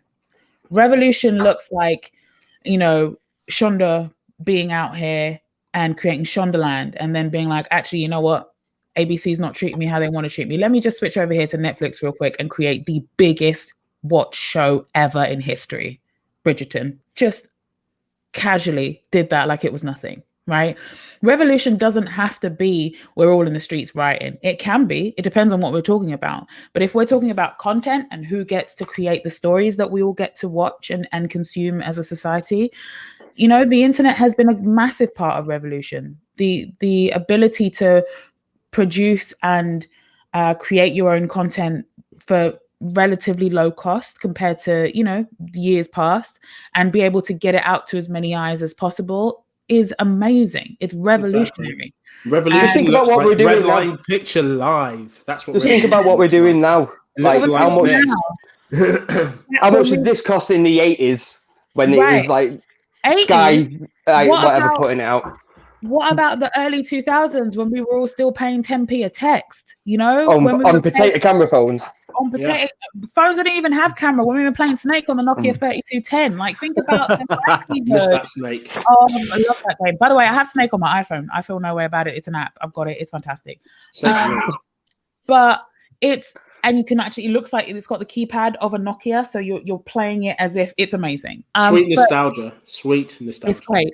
But imagine it even then, forget the 80s, even just then, like early 2000s, being able to be chatting amongst your mates during a frigging pandemic, so we can't meet up. We've all got, mics and internet connection, and we can all be streaming live to an audience right now on an international platform. Right. It's not something that was feasible. And I think that this is what revolution looks like for content creators. It is the ability to get whatever you want out to the masses. And that being, the TV, a lot of people have been saying TV, like broadcasting is kind of a dying industry. They're having to tap into what people are doing online to make shows that will bring people back to watching TV. Ratings just kind of go down, and people want streaming, people want real life things, people are asking for it, and I think that that in itself is revolutionary, the fact that we have a medium to do it. So yes, we need to revolt, but maybe not in the pitchforky way that we think for this. Maybe it looks like people. I feel like we need to march to, you just want to be out there with torches. I was going to say tiki torches. I want my petrol bomb. I want my pipe bomb. I want my petrol bomb. I want my AK. I want my Che Guevara. You do what you feel is necessary, Nick. But what I would suggest, something needs to be burnt. I would suggest is if you're as content creators, it's all well and good telling content creators to put out more content. Great. I think everyone's kind of got that message. I'd like to put out a different message of, if you enjoy consuming content, but you're not necessarily a content creator, but you have a nice paying job and you can afford to maybe invest in your favorite content creator, do that. Chip in. Put in what you can. If you're earning enough that you can support yourself and your family and whatever else, and you've got a little bit extra and you want to support your favorite content creators, do that. Because that little bit of support, whether it's a subscription on Patreon, whether it's PayPaling them something when you have it, whatever that looks like for you, whether it's investing in a big project, whether it's speaking to your employer because you know of a venue, or whatever that looks like, help your favorite content creators, help the people that entertain you, because by doing that, you're moving money in the same. This is an analogy that's used usually in Black communities, as a way of encouraging people to move money within the community. But that is what you're doing when you're supporting your favorite content creators. You are giving them the power that old Hollywood and TV studios and all of that have. You're giving them that power, because the power ultimately is in, do I have the money to make these projects?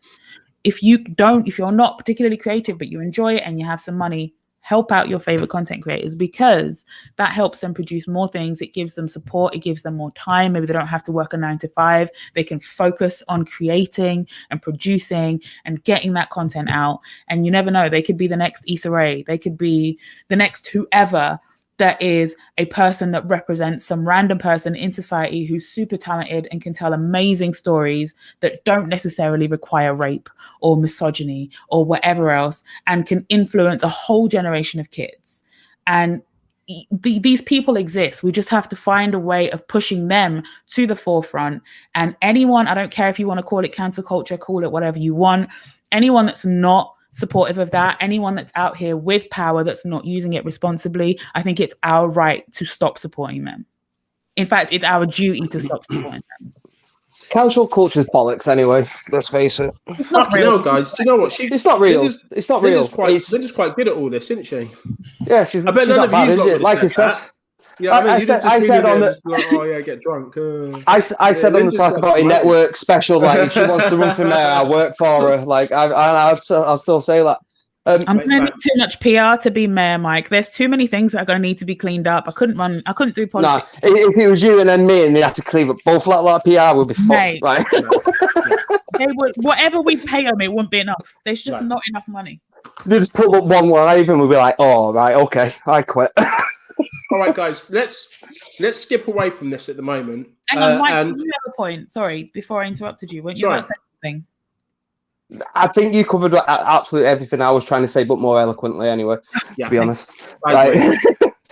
I agree. Because let's face it, if it's intelligence, I'm not the guy to go to. If you want a good dick joke, I'm there, right? But intelligence. But you said it from the start. So dick jokes.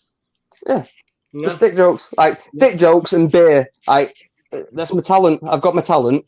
And my other talent would be like hopefully putting people on better. Like I'd hope to do that. Like you was just saying, if you can put money in a creator's pocket, I'd like to put other people on. And what better way to do that than just sharing the wealth? You've got a good eye for production, Mike. Don't sell yourself short. You've got a very good eye for production. You're always you see good things that you know you like and would look good on the camera. It's because I'm fed up of looking at stuff that looked ugly. Like when you watch a lot of early like up and coming battle leagues, especially like when you're first starting out, a lot of battles look fucking ugly as shit and the sound's bollocks. So if I was there, I'm like, right, I want it to at least look good.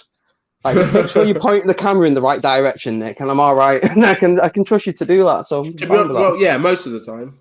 Yeah, but then depends how much beer I give you during the shoot. Yeah, most of the time. Nick, that's the floor. Nick, that's the floor. Nick, do you see everyone yelling at you? Yeah, that's where you need to point the camera, son. Right, all right, yeah. Mike, you had a conspiracy theory, didn't you? Yeah, right. So I started getting drunk, well, inebriated. Right, and coming up with wild conspiracy theories, and I come up with a cracker last Saturday. And you started to get drunk whilst inebriated. Yeah. Okay. Right. Okay, continue. I love how Mike only just starts to get drunk when he's already drunk. I started to get drunk when I was fucked out my face. I was already inebriated, but I started drinking. Right, so. Sorry, mate. Vicky put on the Monterey Pop Festival, like on YouTube from '74 or whatever, and after that she put on the Doors set, black and white, Jim Morrison with a turtleneck with his long flowing hair. But he started to look a little bit chubby. So as we carried on watching it, it was a part when he was looking straight down the camera, and I was like, fuck me, my guy looks like Chevy Chase as Beastmaster in Community. Right? So I've figured out, right? So he didn't actually die in Paris. He went to Paris to fake his death, got fat as fuck, and moved back to England, to the States, and become Chevy Chase. Right. So tell us the story. So what happened? So there was claims that he died in Paris. So he wasn't quite well. Apparently he died in Paris after being a big bloated fat fuck and beating on women. Right. So he got fed up with the fame of being a rock star and wanted to just tell dick jokes and just be like a cokehead. So he fakes his own death in Paris, moves back to there, and becomes Chevy Chase. But before he fakes his own death, Chevy Chase has 2 self-directed films where he plays himself, which is clearly Jim Morrison trying to see if he can prove to everyone that he's not actually Jim Morrison. You getting it? What films were these? Some fucking I am Chevy Chase, not really Jim Morrison. Like that's all it is. But I was drunk and I thought I was the god when I thought of that, and I still to this day think Chevy Chase is actually Jim Morrison. They're born in the same year. It's before the internet. Then, isn't it? Well, fuck me, you've just cracked the code. Hey! I said I was drunk and inebriated, and all I said was I thought it was funny. And the more I think about it, if you was a rock star who's everyone started hating you, right? You started getting a bit fat, and you just wanted just to be left alone. Just no one really bothers with comedians. They just let them do the cocaine in the corner by themselves, and if they die, they die. Right? It doesn't really matter. But when a rock star dies, everyone shits the bed. But if you can hide your identity and come back as a comedian, isn't that the best of both worlds? I mean, I would argue that the first few times Andy Kaufman died, then people cared, but they stopped caring after that. Exactly. Kaufman was after Morrison. So he blatantly just ripped off Morrison's old shtick. Oh, I see. He got it. He ripped off. He spoke to Chevy Chase at like an open mic night, and they got and Chevy told him the story was like, how he used to be Jim, and then and Kaufman was like, I'm going to do it, but each time I come back, I'm just coming back as Andy Kaufman again. Right, get it. Sorry. Because he didn't have the rock and roll and the press down his ear. Anyway, he enjoyed just trolling people. Are we? Jim Morrison is Chevy Chase.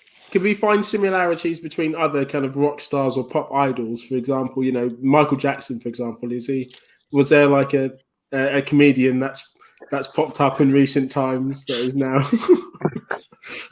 Mickey Flanagan? I can honestly say I'm not if Mickey J put a bit of weight on, maybe. I knew that was going to go somewhere ridiculous. Do it. Oh God. Could we not? So there's my drunk conspiracy. Yeah, no worries. I'm going to look out for this, Mike. I urge others to do the same. Look out for any. Whenever you see him, you'll think, "Shit me, that is." When you see Jim Morrison, you're gonna think, "Shit me, that is Chevy Chase's Beastmaster in Community." Like with the hawk on his arm and everything. Wow, that was really great stuff. Thank you very much. I told you it'd be short and sweet and kind of funny. Maybe there's a link between Kurt Cobain and Russell Brand, perhaps. I can try and work on a different one each week if you want. Yeah. I can get as wild as possible. How Jesus is Bob Dylan. Mate, can you do that? Can you do that for us next week? Segment. I'd like that as a segment on the show, please. Yeah. Can you do that next week? Yeah. So try and find someone else. That could be someone else. What should we call it? Yeah. What should we? It has the theme tune. What's the theme tune for that, Mike?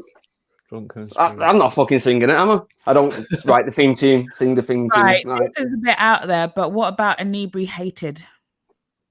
Nice. You could pick like celebrities who are hated and then they go away and become somebody else. Who is universally loved.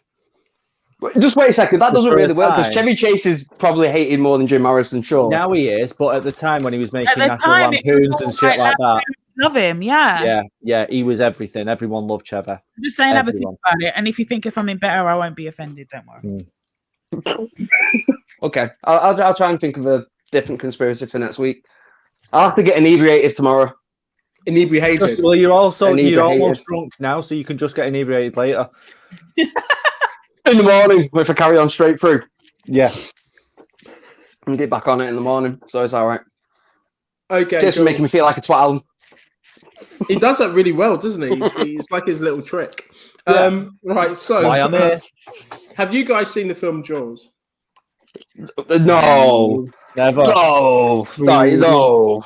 It's probably one of the most intelligent scores of any film ever. You drinking Merlot? Brilliant. Yes. Nice. I'm drinking Merlot. My mum give it me. Merlot. Merlot, as Nick says. As the French say, you say. Right, so we've all seen Jaws.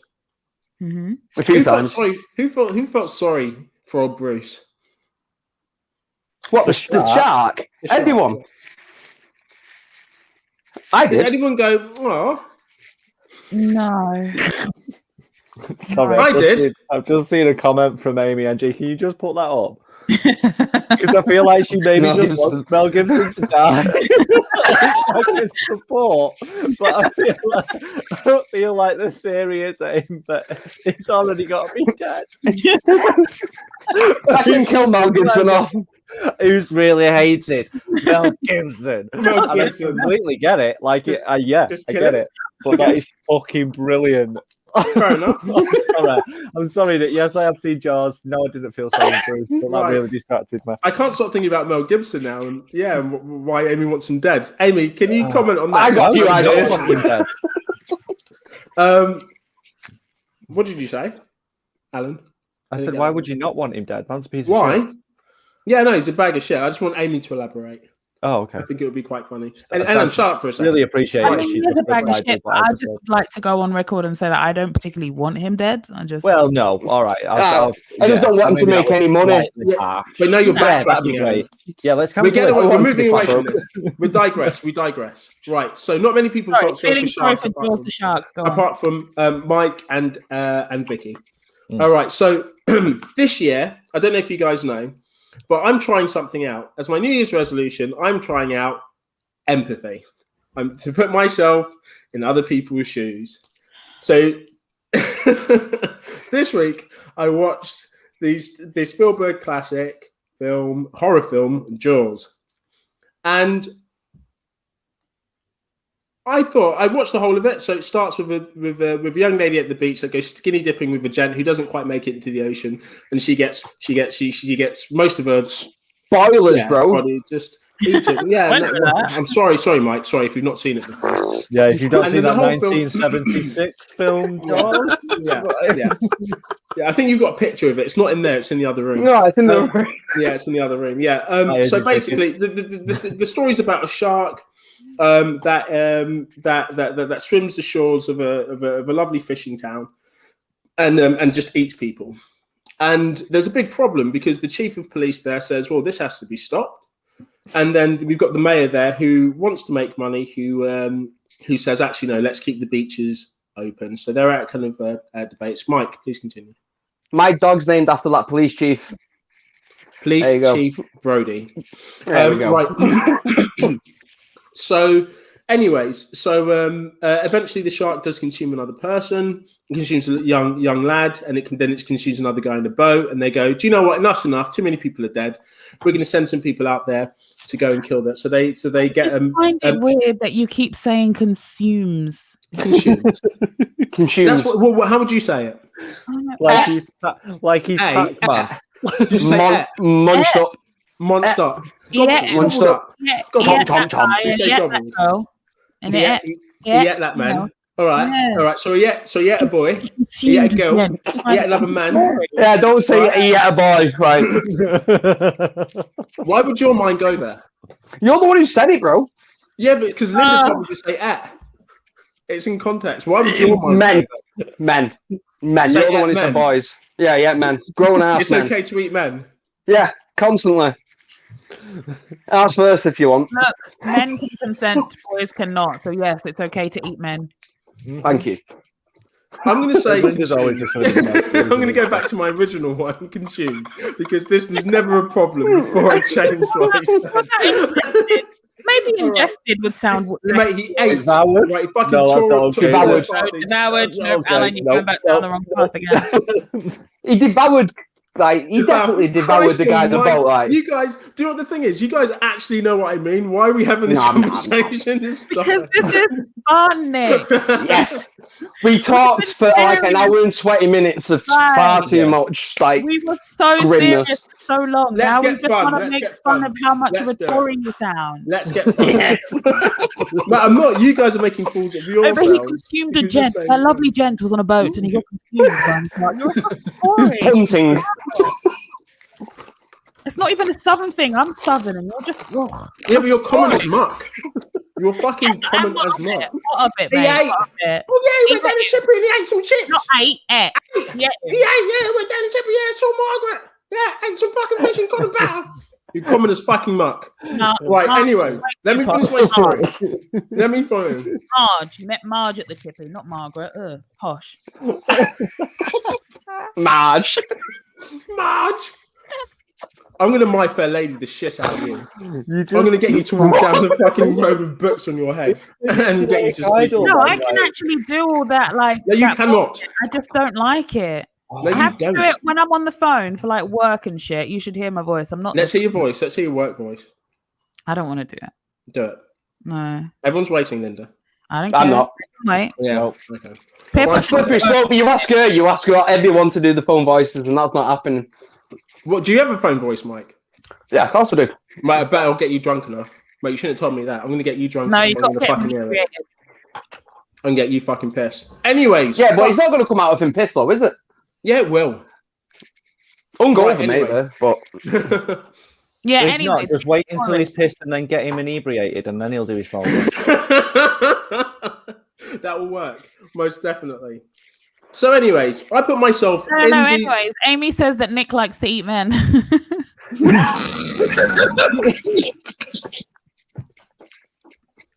Thank you, Amy. He got that empathetic with Bruce. He went out and ate some men. I went out and tried it. Ask first. I went out. Ask first. Sorry, Nick. Sorry. Consumed some men. You consume men. You don't eat them. Yes, you Devour consume men after. You consume men. If you, Linda, what you like to do with men is your own business. If you wish to consume men, ask first. That's up to you, Linda. You just try and turn this around on me, Nick. You just said you did. You just confessed you did. First, okay? You literally just said you consume men, ask first. You made it as a statement. You just said it. Linda and Mike, how you consume men is up to yourself. It has nothing to do with me. I'm talking about it's in the comfort of your own home. Hey? What goes on in my home is none of your business. Okay, what we're saying is you're a Tory. Yes. No. So anyway, I think you've actually broken it out. He's just making weird mumbly sounds into his mic. Sorry, I did not turn into a Tory. You literally, it's spreading. It's spreading. Mumble mouth. Right, you should be recruited. Jesus, most definitely. Fuck it. I don't even know where I'm going with this anymore. Consumed men. No, go on. I'm so sorry. So I eat men.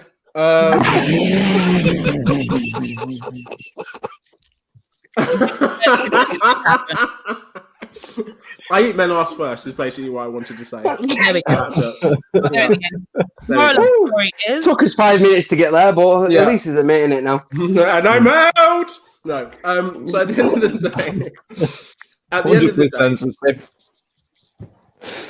Oh fuck no! You guys, like when you go on a rant, you guys are just the worst. This never happened until Linda got in, and now she's had a drink. What? I'm not even inebriated, let alone drunk. This is mad. Yeah. It's gonna fucking like this is gonna be on the hashtag. Let's just go to pick of the week. I felt sorry for the fucking shark. The shark was in the right. Everyone else was dicks. End of story. Pick of the week. Yeah, do the song. No, I'm not doing a Play song. I'm not fucking play the song. Singing to you. Go on, Hey, do the song. Do the phone song. voice. Everyone's waiting for the song next. Give me the phone voice. Do the song. Give me the phone voice. Do the song. Phone voice. That's the phone voice. Is that your phone voice? No, do the song. No. Do the song. Linda's not about lying. You're gonna do what I tell you to do. Just do that. Just do it already. Let's not waste time. Just do the song. That's not true. I'm going to talk about pick of the week. I'm going to stick my heels in the ground. No, that's not even how the saying goes. Do the song. It is how the saying goes where I come from. You common muck. Where do you come from? The palace, don't you know? I come from a place where we say bland for cigarettes. I come from a place of Tories and where we eat men and all that other shit and fuck cars, Alan. Let's just get to it, Alan. I fuck cars, eat men, and go to Tory party fucking seminars. Only if it's a French car. Only if it's a French car, most definitely. Yeah, okay. And it's pick of the week, pick of the week, pick of the week, pick of the week, pick of the week, pick of the week, pick of the week, pick of the week. Woo! Oh, that felt good. Such a banger. Oh, it is a banger. It should be number one. It should be number one. Lads and ladies and everyone, actually, because I was talking to you, but now I'm talking to the audience.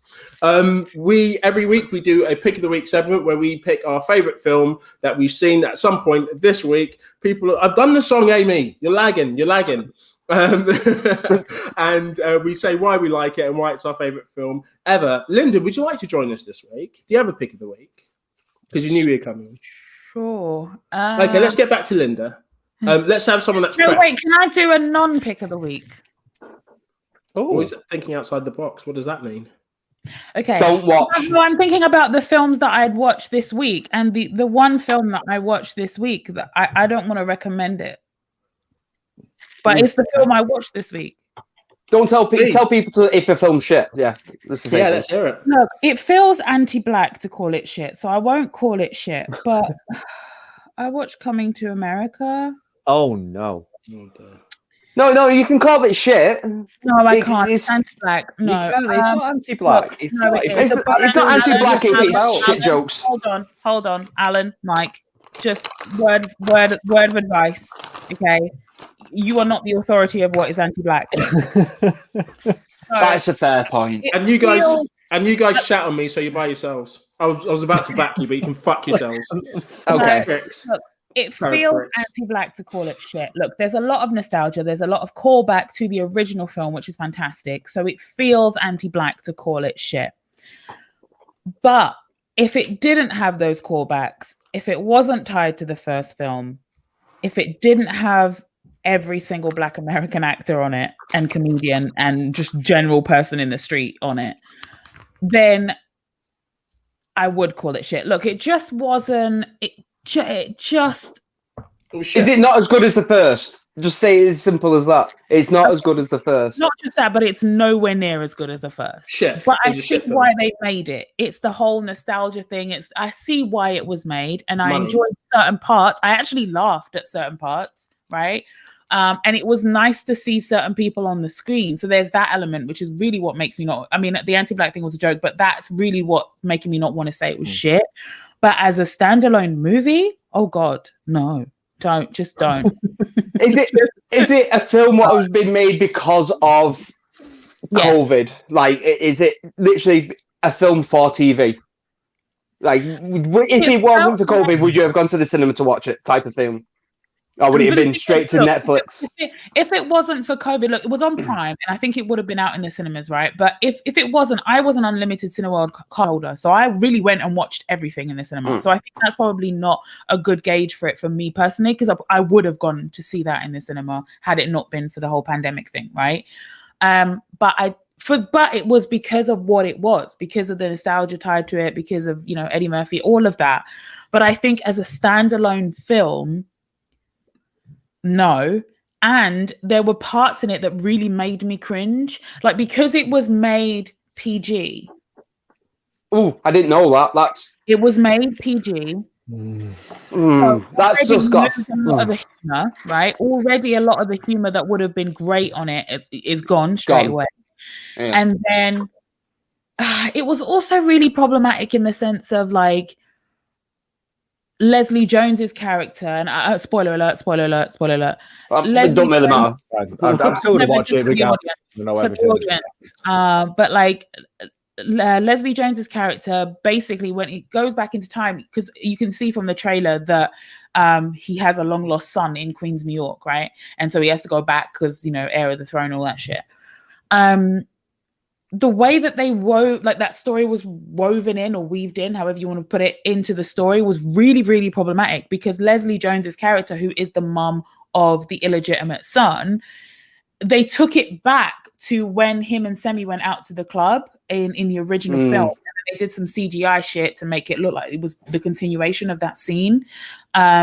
Which was really weird and kind of off-putting watching. You could tell there was CGI. It was weird. But like, so they drew in the canon of the first film from the second to get the second film made. So when they did the flashback scene, right? So when they were trying to explain how it's possible for him to have this illegitimate child, they went back to a scene from the actual first movie of Coming to America, right? When, so when it's a popular meme when Semi does the spit take, Arsenio Hall does the spit take, It's that club scene. So they go back to the club scene, replay some of the original, and then they do a continuation, which is the current actors, but CGI'd younger. So that in itself is very off-putting, because you can see it. Clearly a lot of money has been spent on it, but you can see it. It's weird. They did a good job, but you can see it. Uncanny Valley stops it from working in pretty much anything. Right. And if it was just that, then you could potentially get over it. But what they're trying to sell that story as is that they meet Leslie Jones's character. I can't remember her name for the life of me, but Leslie Jones's character, they meet her and her friend in that club from that scene. So this is now the CGI bit, right? The continuation in the flashback. They meet Leslie Jones and her friend. Semi fancies her friend. Arsenio Hall's character fancies the friend. And so convinces Prince Akeem, to take the two girls back to their place, right? The hot tub. But you don't actually see the hot tub. So then Semi and the girl that he likes go off into Semi's room. And then Prince Akeem is in the living room with Leslie Jones's character. Effectively, what happens is she date rapes him. And they just gloss over that like it's fine. And obviously it's not graphic because again, it's rated PG, but they kind of just mention it in passing as if it's nothing. And then they A joke. now it's like a joke. And then they cut to now there's this illegitimate child that he now has to go find. It was just all very weird. If you switch that joke to the other sexes, that shit's not being made. Like, it been aired. So Prime wouldn't have picked it up. There would have been no funding for it. It would have been over. So it was just all very weird the way it was made. That part was off-putting. You know, again, there was a few jokes that hit, but, you know, the humor was really cut short because of the PG thing. And yes, what you've said, maybe some of the Wesley Snipes parts did make me laugh. It was very trippy seeing Wesley Snipes be that ridiculous and silly. It was quite a nice change of pace. Have you never seen Priscilla, Queen of the Desert? Yes, but it's not his typical movie. He's usually very serious, and it's not something I associate with Wesley Snipes. And it was just fun to see him do that. It was very like dramatic and kind of camp in places, and it was kind of nice to actually see. But those scenes were few and far in between. There was just a lot more of why did you do this? From what you've said, it seems like it's cut away the legs from the original story, so it's going to make the sequel less important. Like the story of the first one is that love story between Akeem and the girl that he's trying to woo. Yeah, and that is the story. So you're saying that he gets date raped during that film, and then it ruins that part. They take it back so that he was date raped before he met his current wife, and so he didn't cheat on his missus, even though if he was date raped, it wouldn't have been cheating anyway. But it's like the way they wrote that in was just all I did not like. Wrong. It was all very 90s Black American comedy, and I think we're not there anymore. And I think even in the 90s, people would have been like, "What?" Some of the trailers did feel a little bit like that, though, because I feel like the trailers, it was trying to put cheap jokes in, which weren't big punchline jokes from the rest of the film. Oh, no. Those cheap jokes. They were the punchlines. They're the jokes. Yeah. Right, okay. And there's a couple of bits that are funny. And that's the thing. There are a couple of bits that are funny. Is it worth the entire movie being made? No. Is it worth adding to the initial film, which was fantastic? Absolutely not. But are these people getting paid? Yeah, so it's out. Let them get paid. I'm all right for people getting paid. I don't care. Paid. It was filmed. A lot of it was filmed at the Tyler Perry Studios, so I know he got some money out of that. Cool. All right. Awesome. But does anyone need to rush out and go watch it? That's my non-pick of the week. Yeah, I tried to watch it the other day, and the first one come on, and I was slightly disappointed for a minute, because I really wanted to watch the sequel, but then I ended up turning it off completely. Because the more I think about it, I'm like, is it just going to ruin what I know is really good? Like Ghostbusters, like what we was talking about before. No, because it cuts the legs out from underneath the original trilogy. Like, it doesn't... How can I put it? It doesn't enhance the story. No, it circumvents what's already been put before it. Like, it goes, all right, no, this doesn't really fucking matter. Right. That's what that's saying, is they literally phoned in a date rape scene for a story, for a film. Literally, that's what they've had to do. They've had to put a date rape scene in to make a film. It doesn't make sense. It's not pushing a storyline forward. That coming to America too, coming to America, whatever, could have been done really well. But the trailer didn't make me feel like it was going to be. No, it looked bad from the start. It looked like it was just going to be regurgitated, cheap laughs, to be honest. And from the reviews, that's exactly what we got.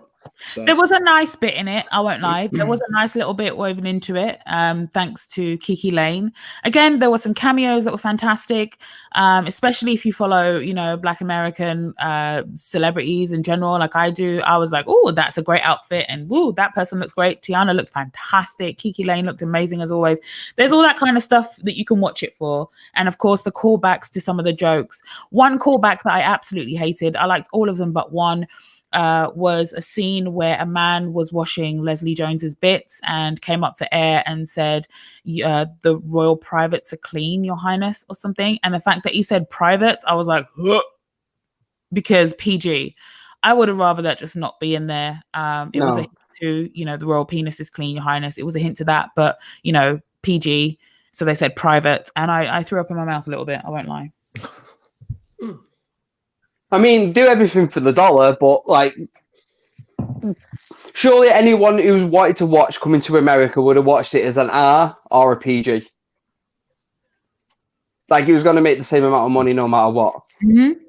It's it seems like it's tried to make itself more accessible, but in the process, probably damaged the content of the film. Killed its soul. And that's why I won't go all the way out and call it shit, because I know I was joking about the anti-black thing, but you know, there are plenty of white filmmakers that have done this to films that was unnecessary. So, you know, if people are going to make money from it, let everyone make money from it then. Why not? I just don't have to enjoy it. I just think shit films are shit films. Doesn't matter who makes them. And people are always going to make money to pay their mates. It's always just the way of things. Yeah. As long as it provides some entertainment, I suppose, then fair enough. All right, fair enough. Al, what's your pick of the week? Have you come prepared this week, sir? Well, I hadn't come prepared until this afternoon when I was going through the last 10 years of Oscar winners. So I stumbled across Room, which Brie Larson won her Oscar for. And I just thought, I'd never talk about that film, or not as much as I should. It's incredibly well shot, well written, well acted. It's uncomfortable and claustrophobic to watch. Really, just kind of... It's one of those films that you watch and you kind of feel dirty saying it was good. I had a full-on anxiety attack through part of it. It's one of the few films that's got me that emotionally invested. Sorry, I'm still there. You're frozen. You're frozen. Oh, I thought it was just on my screen that was frozen. It's a great pose. What film is it? I think I missed that part of it. I like it. Yeah. Looks like he's about to start rapping. It does. It looks like he's about to just lay it down. He's about to spit a hot 16. Look at him. Let's go, Alan. He's had the bags in all Saturday night.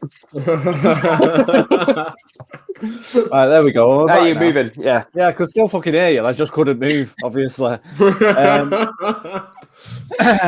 So yeah, it's one of those films where you kind of feel like a little bit dirty for saying it's a really good film. I had a full-on anxiety attack.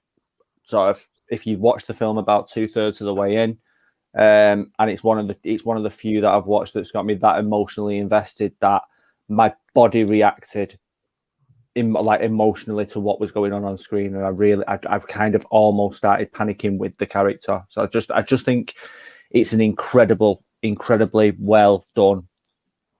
Not much seen. Just great film. What film was it? I missed that part. Room. Oh, that was a great film. Brie Larson. Yeah, what are you on about, mate? I'm glad you asked, Mike. Fucking hell. I know. Like, they really just talk about emotionally invested in panic attacks. I was like, what are you on about, son? Oh, The Room. Oh, yeah. Oh, yeah. It's all right. I don't know if it felt like I was going to have an heart attack to it, like. It's a bit of an overreaction there, mate. A little bit of an overreaction, but fair enough. Your opinion's your opinion. So, Mike, what are you saying? So I watched mine today, and when it was International Women's Day the other day, you sent the text round to me and Alan saying what films or whatever. The first one what jumped to mind was The Long Kiss Goodnight. And I watched it today, and I can still confirm that film is fucking mint. Go and watch it. It is the ultimate 90s action film. And it's got a reasonably strong female lead, which goes from spy who has amnesia, so she's like a motherly person, then goes into a badass spy, then is a badass spy mum at the end of it. It's everything 90s, and Samuel L. Jackson sings the funniest song, and I sent it to the group chat before. Yeah. And he calls himself a bad motherfucker with a rifle, and it's literally if you were going to remake a 90s action film, I think you should do this, but with a female director, and do it as a genuine spy film, not as brashly over the top. It's too Michael Bay, and not enough like Jason Bourne. Like if you took that film and took it closer to the Bourne approach to, it'd be a brilliant female led action film. And Gina Davis is incredible in it. as well, which doesn't get said enough because she's just batshit mental. But this, it's between this and Beetlejuice for me. But I understand there's a lot of really, really good early 90s Gene Davis stuff. But they're the two for me. After watching this today, this is the more adult. If I was going to be an adult, it's this version. If I was going to be the weird, darky, nerdy goth kid, Beetlejuice. But I'm going to go for The Long Kiss Good. Yeah. Beetlejuice. The Long Kiss Good Night Tonight. I love how you say if I was going to be an adult. That's adorable. Well, let's face it. There is two very defined mics. There's the 12-year-old mic, which is pretty much the drunk mic, and there's the sober mic, what sounds like you can talk about politics, and they're the only two. Never met him. No, I only just concentrate on the one mic that I like, which is drunk mic. Yeah. I've never met the sober one. Yeah, I've never met the guy. Sounds boring. But it's them. But to be an adult, it is that one. And I was an adult today, and I didn't get drunk before watching it. So there we go. Hey. Appreciate it. Interesting. Where are you going with it? I did watch it at 10 o'clock this morning, though. Oh, right. Fair enough. Okay, cool. So Marvel, I had a couple of picks today. I watched 3 this week, and I'm going to go with more nostalgia. I think this week, and I'm going to go with the Dark Crystal. Jim Henson's The Dark Crystal. I don't know if you guys have seen that film. Made in the film. Frank Oz does a lot of the voice and puppetry in that. But I remember watching it as a child. They made the series on Netflix. Unfortunately, the second series wasn't because the first season of the Dark Crystal was fucking amazing. It was well done. Linda, I don't know if you've heard of it. It's basically, have you heard of The Labyrinth? Yes.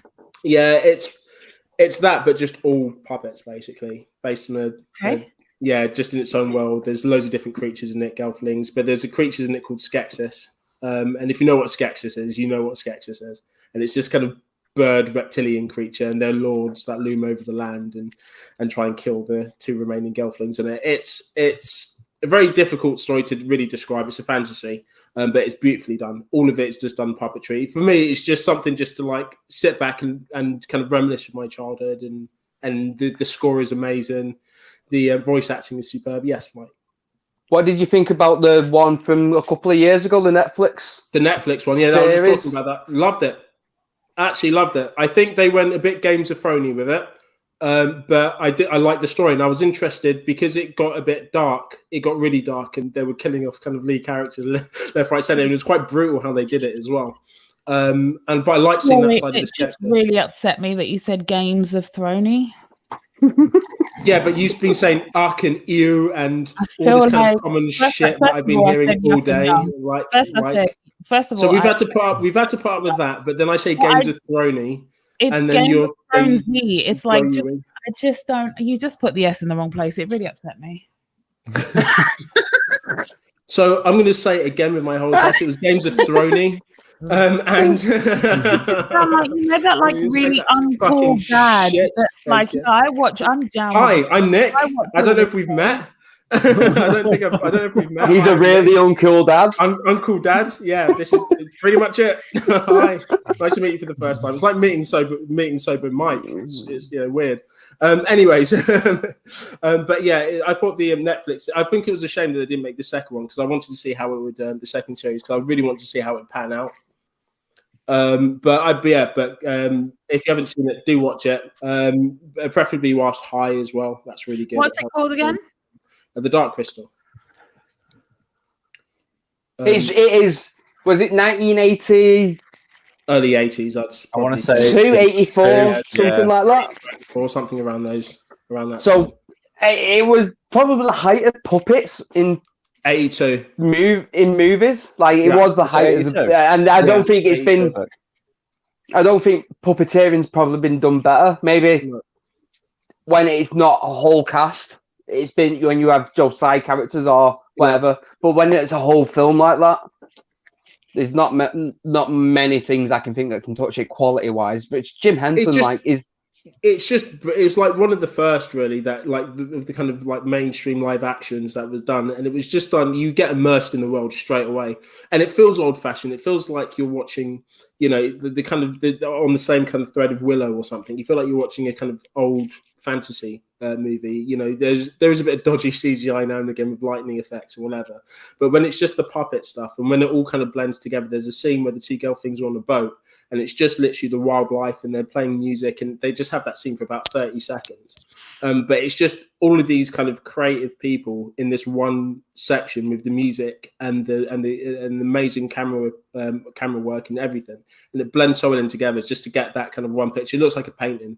But yeah, great film. If you watched it when you were younger as well, it will literally bring up the all the nostalgia. Great film. Yeah, Dark Crystal is my pick of the week. Pick of the week. Does anybody else have Apple TV? Yeah, maybe. I've got the internet. Okay. So I'm gonna check out this weekend. I've already forgotten the name of it. I think it's called Cherry. Holland's new one. Yes, Tom Holland. Russo brothers directed. Yes, so yeah, Russo brothers. It looks like a bit of an insane story. He got really ill making it as well. Yeah. Oh, really? Yeah, Tom Holland got really, really ill making it. How? Like, you know, body, like, because he had to like put, because he's quite slender anyway, but he had to put weight on and then lose it again, Joe, because of filming things. So he's just like, addict, yeah, that's what it's about, addiction and stuff like that. And so like, he had to yo his weight and stuff like that quite dramatically between filming this and Spider-Man and stuff.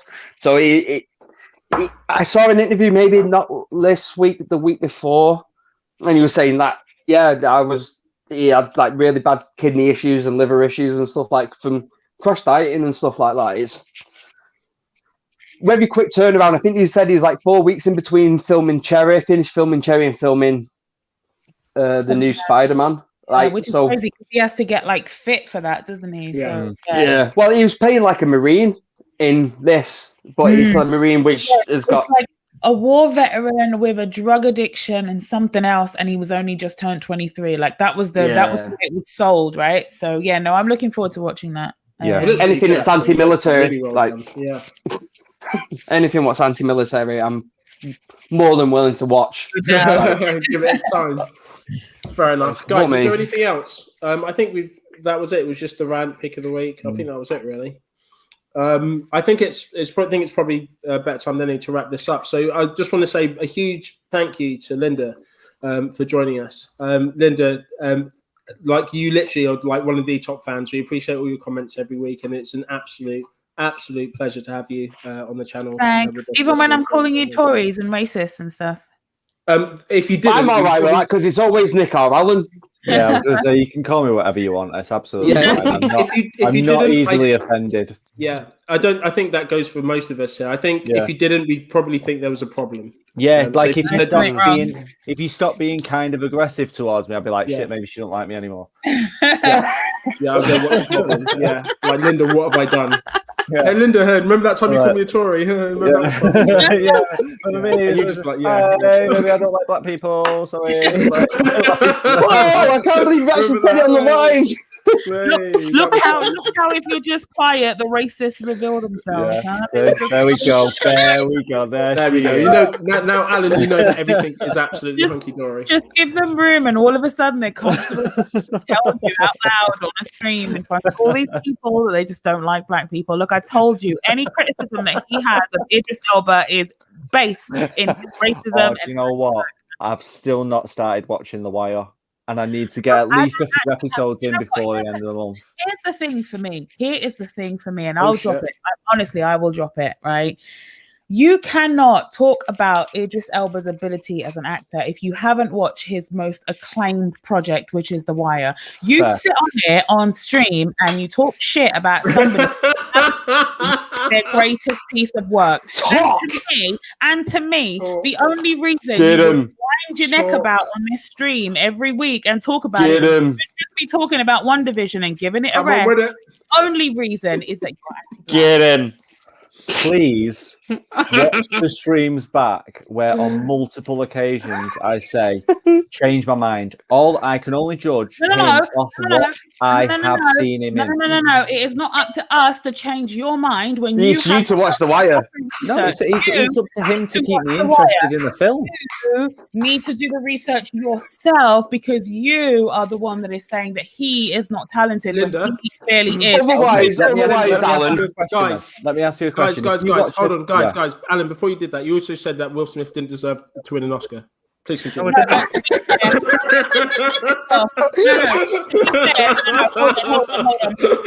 To be fair. I'm only joking.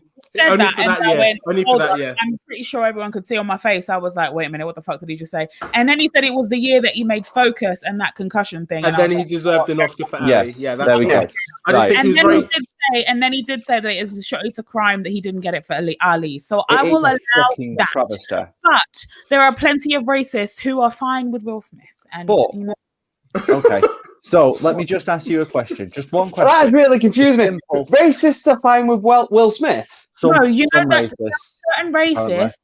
There are racists who like the happy-go-lucky blacks. They're like some of the blacks. That's how they tell themselves that they're not racist. They'll be like, oh, I like this one though, or like they like the one that's in their family. So they go, I'm not anti-black. Look at my best friend who happens to be black. You see them ones? That's what I'm talking about. They're the ones that like Will Smith. They're the ones that like the words of the Fresh Prince. They're the ones that. Don't you dare ask me which one are you. Alan, which one? I'm just going to say, which one do you like? Which one do you like, Alan? Hang on, Nick. I'm just making a point. They will rap along to the Fresh Prince, and then they will ask how dark your baby's about to be. Oh, no! Oh shit! Let's talk about the royalty. It was bound to come up at some point, wasn't it? It was bound to come up at some point. Alan, do you or do you not know the entire lyrics to the Fresh Prince of Bel-Air? Answer the question. I feel like I know most of the lyrics, yeah. Well, you made a point, Linda, as far as I'm concerned. Point made. Yeah, because Alan's royalty. Alan's the only one that went, do you know what? What's the problem? Like, yeah, it is an issue. Let's not do that. You went proper Piers Morgan, didn't you? Do you know what? I have to say, look, it is fun calling Storm off, Alan. Storm off. It is fun calling out. Oh my God. If you were Alan, that's me, not that. I'm done. No more. Oh my God. You can do this on your own. Not enough. No, sorry. You can't talk to me about things that you know more about than me. I'm more. That was an incredible callback to cultural events, Mike. I really appreciated that. No, but seriously, I will give Alan this. I know it's very fun to call him a racist, and that I do personally enjoy it. It's a great pastime.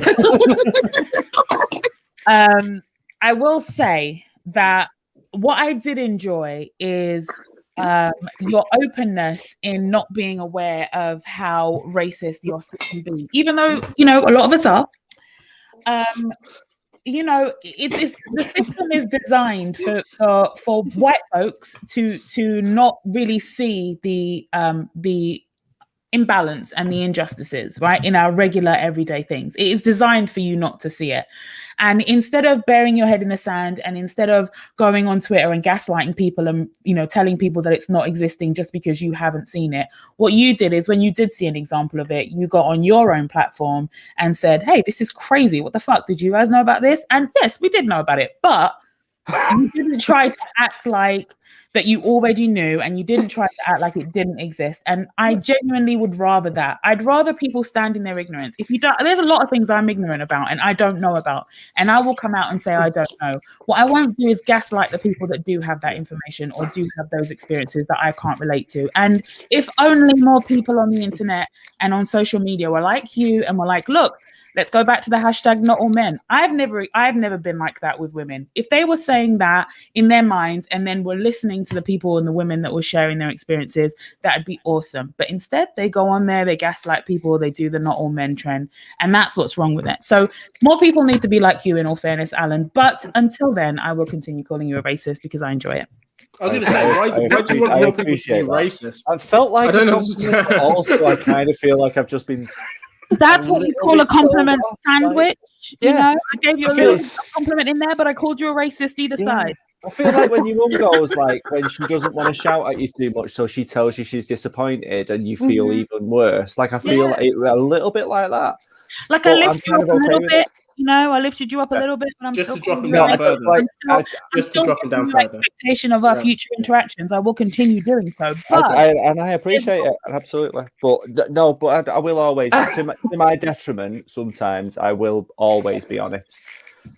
I was going to say definitely to your detriment, lads. Yeah, definitely to your detriment. I thought he was going to say, "Oh yeah, to my detriment, I will always be a little bit racist." I will always. No, but I will always be honest. I don't see the point in lying about shit. I really don't. Why lie about it? To your detriment, you will always be just a little bit racist. Just a little bit. Just a touch. Just a touch, you know. Just a healthy amount. Guys, I'm going to wrap it up here.